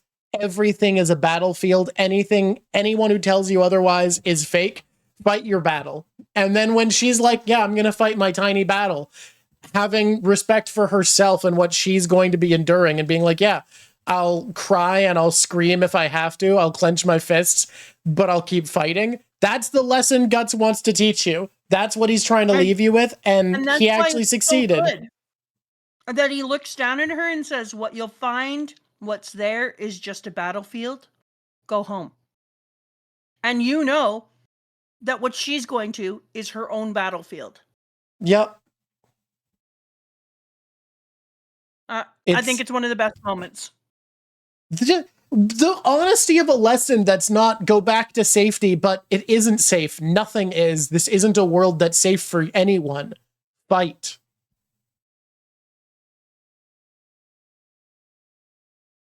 Oh, so good. I just realized there's something very, very poignant about her dad being so eager to get back to a battlefield and talking about his days in a battlefield. And then Jill acknowledging now with strength and resolve that everything is a battlefield, that looking to that is silly. Thinking of that as the good times is silly because that's how everything is. That's this world. Yeah, there is no safety in the world, but it also feels like he's trying to tell us that there is no safety and that everything is just our own battlefield. Which I think is really beautiful and poignant of being like, yeah, perfect safety isn't something you should be pursuing because it doesn't exist. Just keep fighting. And even though I agree with him, this is where saying it in a more passive voice, even though I don't disagree with him, because I agree with him, but at the same time, I'm like, if everything looks like a gun, that's what your brain starts to look like, and you program yourself to live in a battlefield. And so there's part of me that's also like, it's okay to understand that you're going to have to fight. It's not okay to think that the entire world is just a war and everyone has their own battlefield. That would be taking away the right to be a human who moves through the planet and sees things for their beauty, not for battlefield beauty, but for their peace or their protection or their joy or their humor. Which is interesting because this series also does take its time to enjoy beauty in the moments where it exists. I completely agree it does. But I just think that here he framed it. And I think in this particular world, it's fine to frame it as everything is a battlefield. Because I'm not going to lie, I haven't seen a lot of not battlefields. But I think it would be dangerous for people to assume that he says that for everything. And I think there is some implication of that in here. And I'm like, for me, there's just also just a caution of remember that, everything looks like a knife when you're cheese. Dude, the beauty of her thinking about like one of the things scaring her is that the only thing waiting for her is to become a parent and be like them, be too afraid to protect her child or to be so cruel that she takes out all of her hatred on her child. Like there's something so sad about like her fear. She just had a mom who didn't stand up for herself. Well, but I don't even think she saw her mom as good because her mom didn't protect her. Her mom just let it happen. Her mom is weak, and that's different than not protecting. Her mom was beaten into a position where she feels she doesn't have the strength because her mom also did things like, please leave her alone, knowing she was going to get hit. And oh my God, thank God you're here. I was so worried, right? So like, I don't think it's fair to say that her mom wasn't good. Her mom is just not strong. I think Jill, you are going to be strong because we see you. I think you got this. Don't worry. Your mom never had a Guts Berserk, and she needed a Guts or a Luffy in her life. And everybody needs a Guts Berserk. What you got is everybody's favorite version of Luffy, and that Luffy is Guts. You know, Luffy comes along and is like, "You've got strength and stuff. You can believe in yourself." And Guts comes along and like, "Everything is fucking shit, and it's all just a battlefield. So put your armor on, motherfucker. Quit complaining. Get up and fight. Do it." But what her mom forgets is once Jill got big enough, they could have killed him in his sleep anytime. Oh my god, he drowned in his own vomit. He was drunk. Oh no. I mean, this man's passed out drunk all the time. Yeah, you could just murder him. It's fine.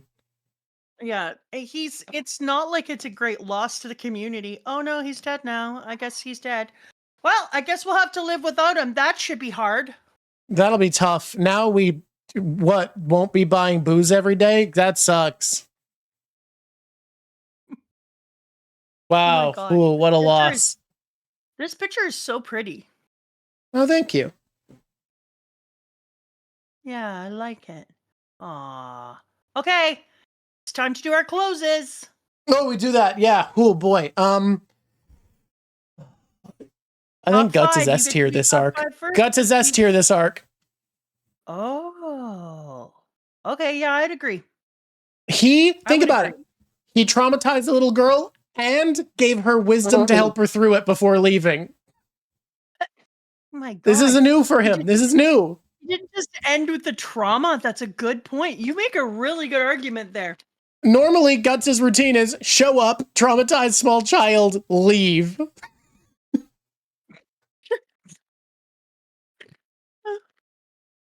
You are not wrong.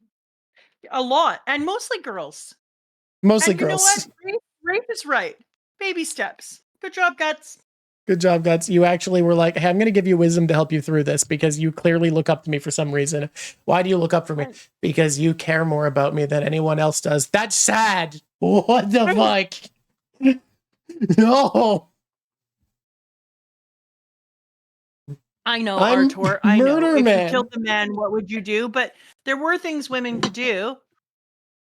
Yeah, women did work jobs in the Middle Ages. Jobs. It happened. Yeah. Like it's just a piece of fiction that we tell people that women never had work. Yeah, that's like a construct of the fucking 50s, guys. Like women just did other parts of the work. I mean, it was still hard. Don't get me wrong. And men usually were the ones who talked and created contracts and stuff, but they would have had things she could do. Plus, everybody in the town probably feels bad for them. They saw that fucker. They know what's up with him. Ugh. Oh wait, now, I get to pick number 2. Can I just say before we move forward? That wasn't number 2. That was just Guts'. So I get to start the thing because we agree. That's a together. Guts this week? Number 2. You know what? Fuck it. I'm gonna go right for number 1. Number 1 character is Jill. Way to go, Jill. You rule. Way to go, Jill. Woo! You're the real one. Jill, you rock. Guts out here wrapping you up in his safety cloak where you get to feel a full 13 seconds of hope and joy before you go off and fight your battle for the rest of your life, Jill. Enjoy your life, Jill. That's all I have to say. Good job, Jill. You did it. Okay, what are you doing next? Okay. And you put her in the number 1 spot, right? Yeah, Jill wins. That's wild when Puck was there. But Puck is number 2. Puck. I'm sorry, was Puck Jill? Puck. Everybody, Puck. Could I put out there? It's been a while since I've seen Puck. It's nice to see him again. Pretty vocal about missing Puck. I've been worried that we were never going to see Puck again. Having Puck come back in the way that Puck came back, and just having it be a matter of fact that he's still with Mr. Guts Berserk. I also think it's important that we had such a Puck-focused story the first time we came back from the prologue, so that we got to be really reaffirmed in who he is as an important character, because we didn't have him for so long. I agree. Okay, you get to pick next. Look, I don't want to just go down in order, but I got to make sure she's up high enough. Paladin E-Girl number 3. You're not wrong. Paladin E-Girl. Oh, it's your we birthday. Didn't talk about the fact I loved when her shitty lieutenant was doing the autopsies and was like, no, this was done by one guy because all of these blows were by the same weapon. And there's no world where there's 2 guys that can wield a weapon like this.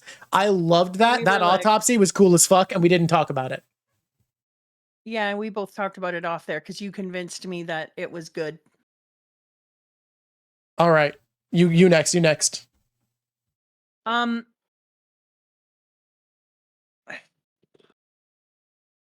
This is harder. Yeah? Like, no one deserves it. Do you want to do number 5 and I'll do number 4? You got to give it as a number 4 to Rosalind. I get it. I think you're right. She was a monster, but she was an understandable one. She's also... Rosine was the first we've seen of a demon who truly regrets what they did at the end. Not only that, but has retained a well of humanity that has really easy access. Yep. Like Rosine, the fact that she at the end of her life was like basically we find out she's been hiding from what she did and lying to herself, but knows and is like, yeah, I fucked up in a major way. I shouldn't have killed them. I shouldn't have given them. The fairies weren't real. This was all an illusion. I know I wasn't a real fairy. Like her breaking down at the end was brutal. Yeah. Guys, I know you want her to be top 3, but Paladin E-Girl. I want you to all know that I am watching a cloud literally deconstruct itself into the heaviest rain ever made and fall as a lake onto the side of a mountain across from me. It is wild. Those people are drowning. Even if they're in their house, they're drowning right now. That is the most wild amount of water I've seen fall out of the sky in live real time. Hey guys. It's actually hitting the trees and creating mist. It's wild. That is really cool. Paladin E-Girl can be my answer for whatever I want. One thing else I'll say about Rosine, the fact that she regretted what she did so much should be all the evidence you need of why children can't legally sign contracts in our world. Exactly. Next. All right. Whoa, what does that mean? You think Guts should have finished Rosine? I mean, maybe, but again, remember, Jill did not promise not to jump in front of the sword again. Amaranth, what do you mean by that? Don't worry about anything. I hope you're not talking about my mom. She is not a young woman, and that's quite rude.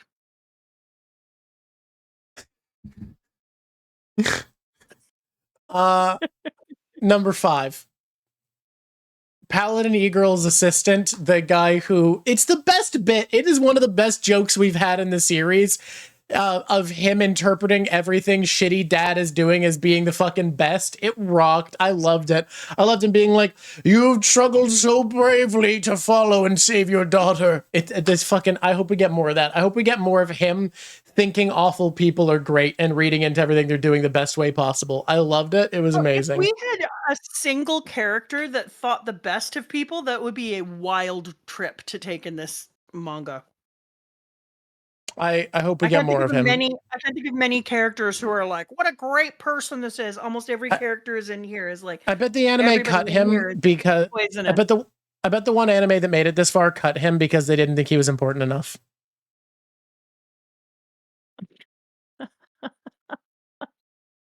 Okay. Do you want to give your saddest and happy? Oh, we have to do the dads. So we put shit dad up just under slug dad. Oh yeah, we're doing dad rankings at the end now. Okay. I thought you were doing dads at the very end. No, but we usually shove every time we meet a dad, we shove him in. All right. Do we? Is this a thing? Okay. Dad, my God, those people are drowning. Sorry, people. It's getting worse. I didn't think that was possible. This dad, as we have pointed out, is a shittier human than Slug Dad. A better human, but a shittier dad. I think he's a shittier dad because Slug Dad really did care about his daughter. This guy, I think, would probably trade in Jill for demon powers. Yeah, he doesn't ever give Jill any love. He smacks her. He beats her up. Yep. Honestly though, he's number 2. So wait. Where does he stack up against Rich Guy, the Queen's lover?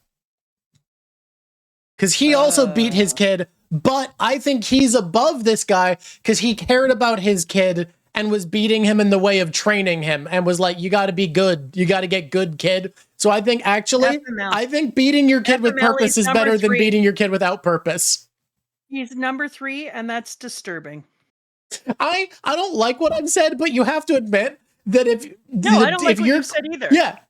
But if you're comparing, Julius, you're right. If you're comparing beating your kid because you think it'll better them and beating your kid because you're angry, one of those is objectively better. I'm glad. See, this is what we're talking. Why semantics matter. It's that splitting of the hairs where we find the best dads. God.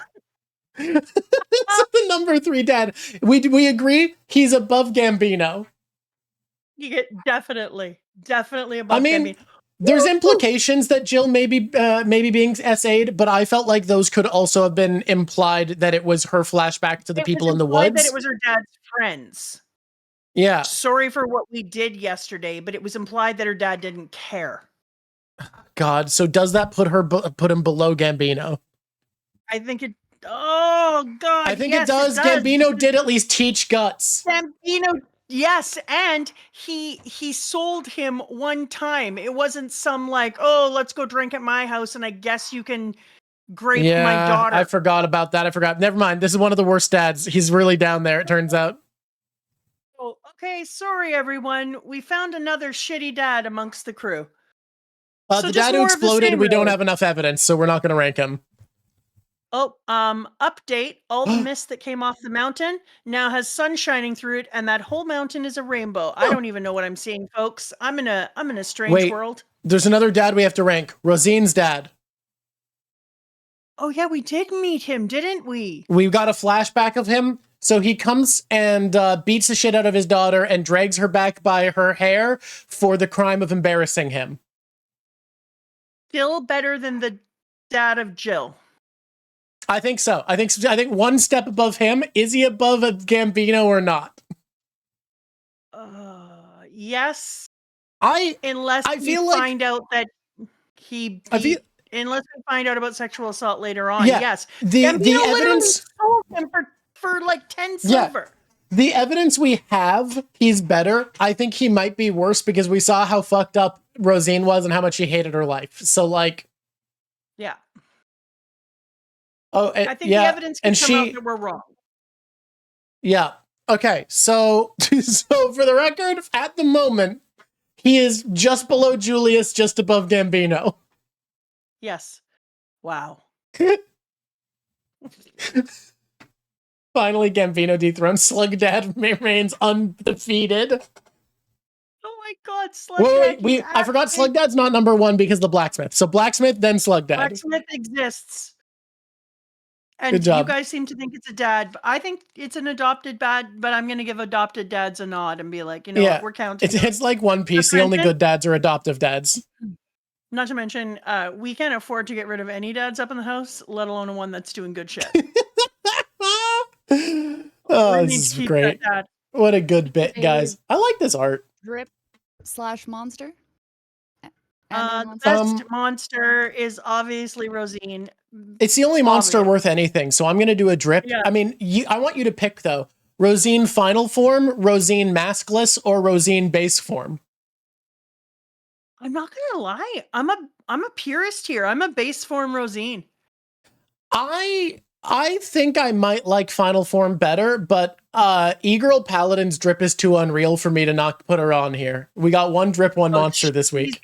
If we're talking about who is the best drip, it is E-Girl's drip. If we're talking about what is the best Rosine, for me, I'm a purist. I like her in her initial form. Wrath's Revenge, she's so good. How could you not know it? You've seen her. You've seen her little space buns. The E-Girl should be painted in the exact same colors you used in this drawing. Like, I think. Hopefully she's important enough next arc. I think you were so upset you couldn't draw her that you were just like, I'm going to give her a palette. I hope she's important enough to draw at some point, because for now, there was no argument. She's adorable. All right. Okay. What else do we do? Any? Oh, saddest and happiest moment. Saddest and happiest moments now. Yep. You laugh, remembered at the same time I did. I know my saddest moment. That's not even a question. Yeah, do you wanna? That feels weird. How would you know that? What do you mean? Go for it. Not see in if you my can life. see what's a happy I moment. don't know my Or what's a sad saddest life moment? and I'm Well, hoping I've had it already. okay, go for saddest moment. What do you got? Well, I think everybody knows that adult attack is my saddest moment.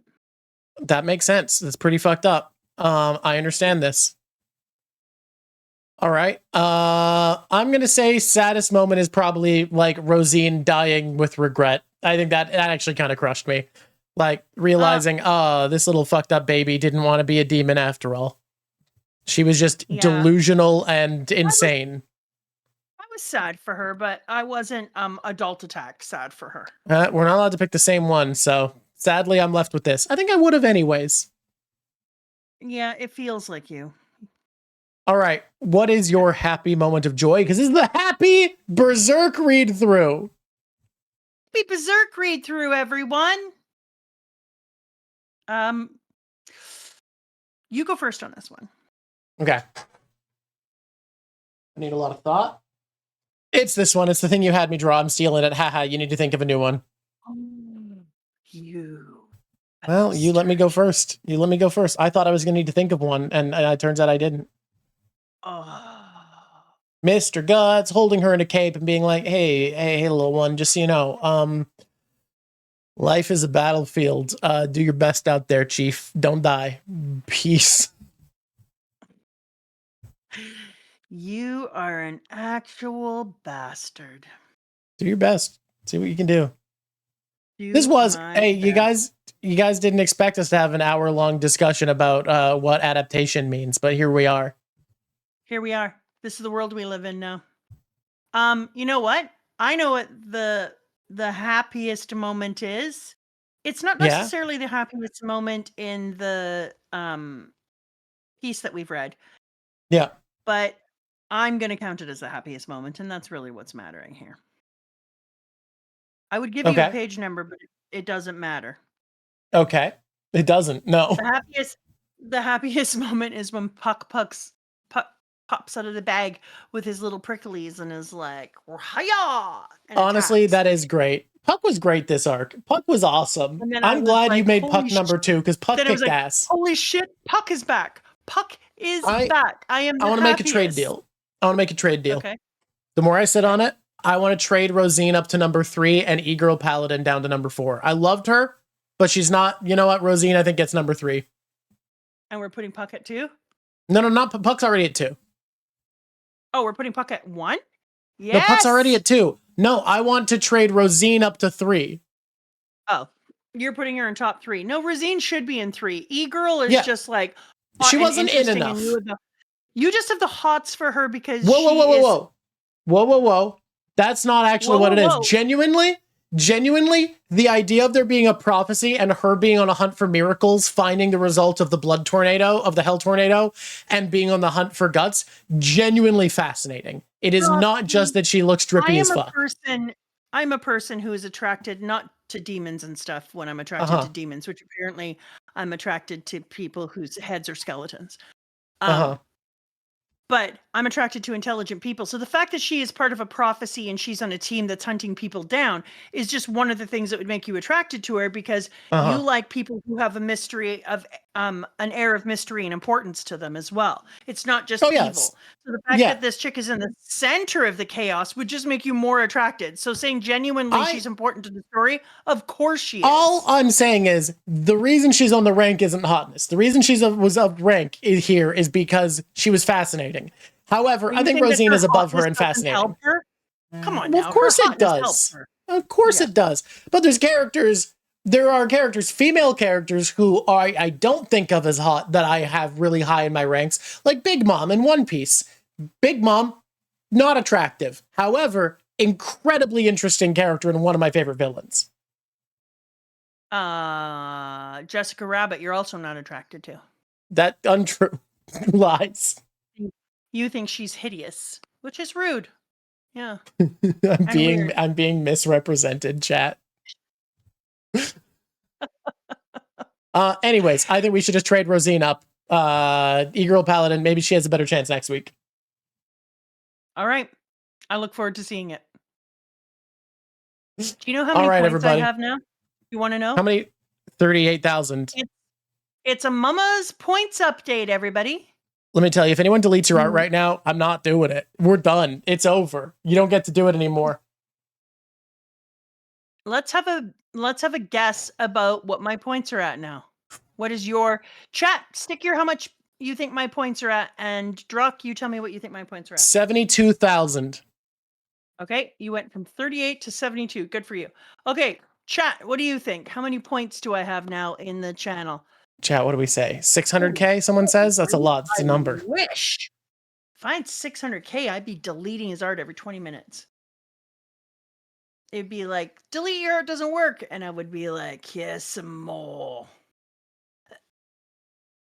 We have the wildest guesses in the history of ever there. 600 and 800K. Do people get that many points? I mean, you probably could. I don't stream enough for it, but if I streamed more, you could. I feel like I work my ass off. I don't miss any of these streams, and I'm still nowhere near there. It's quite embarrassing. But I am at 91.5. Wow! I didn't even get it. Yeah. I thought I was overshooting. Holy fuck! Yeah, I'm pretty proud of that. I'm not gonna lie. I like the art today. I think this is good. No new One Piece, so I'm not doing a Patreon stream. Are we good to say goodbye? Do you think we've done it? Have we done a job? I'm going to reward the predictions. Patrons. And we are. Thank you. Yeah. Thank you so much, squishies. From 1 to 24, I believe, for a special squishy to thank. And I will thank the crew. Squishies. Thank you. God damn it. Thank you, Dancing Viru. Thank you, Dark A Kudo. Thank you, Draco Meme. Thank you, Dr. Jack. Thank you, Icy Knives. And thank you, NX Love. Several of you we talked to last time. I'm going to talk to you again later this month for another hangout. And now you pick a number. I love talking to them. And we're going to have next week. Next week. Next week? Oh, wow. I thought I misremembered the order. Next week, we're going to talk to you. So if you want to become a member of the crew and get onto next week's channel and be part of the talk, come on in. Where are we reading to next? We are reading next to, hold on, let me bring it up. The end of chapter 125, Morning of Truth.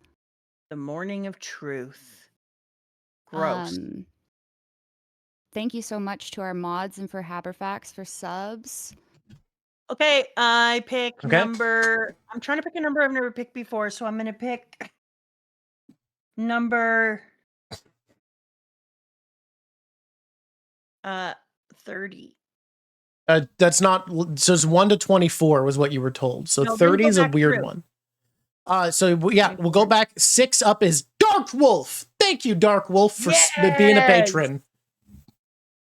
I wanted to pick a low number. Dark Wolf is a good name, but I decided you overshot. Yeah, that's the thing I do in the class all the time. That's too. funny. I'm like, I picked 57, and then we keep counting down.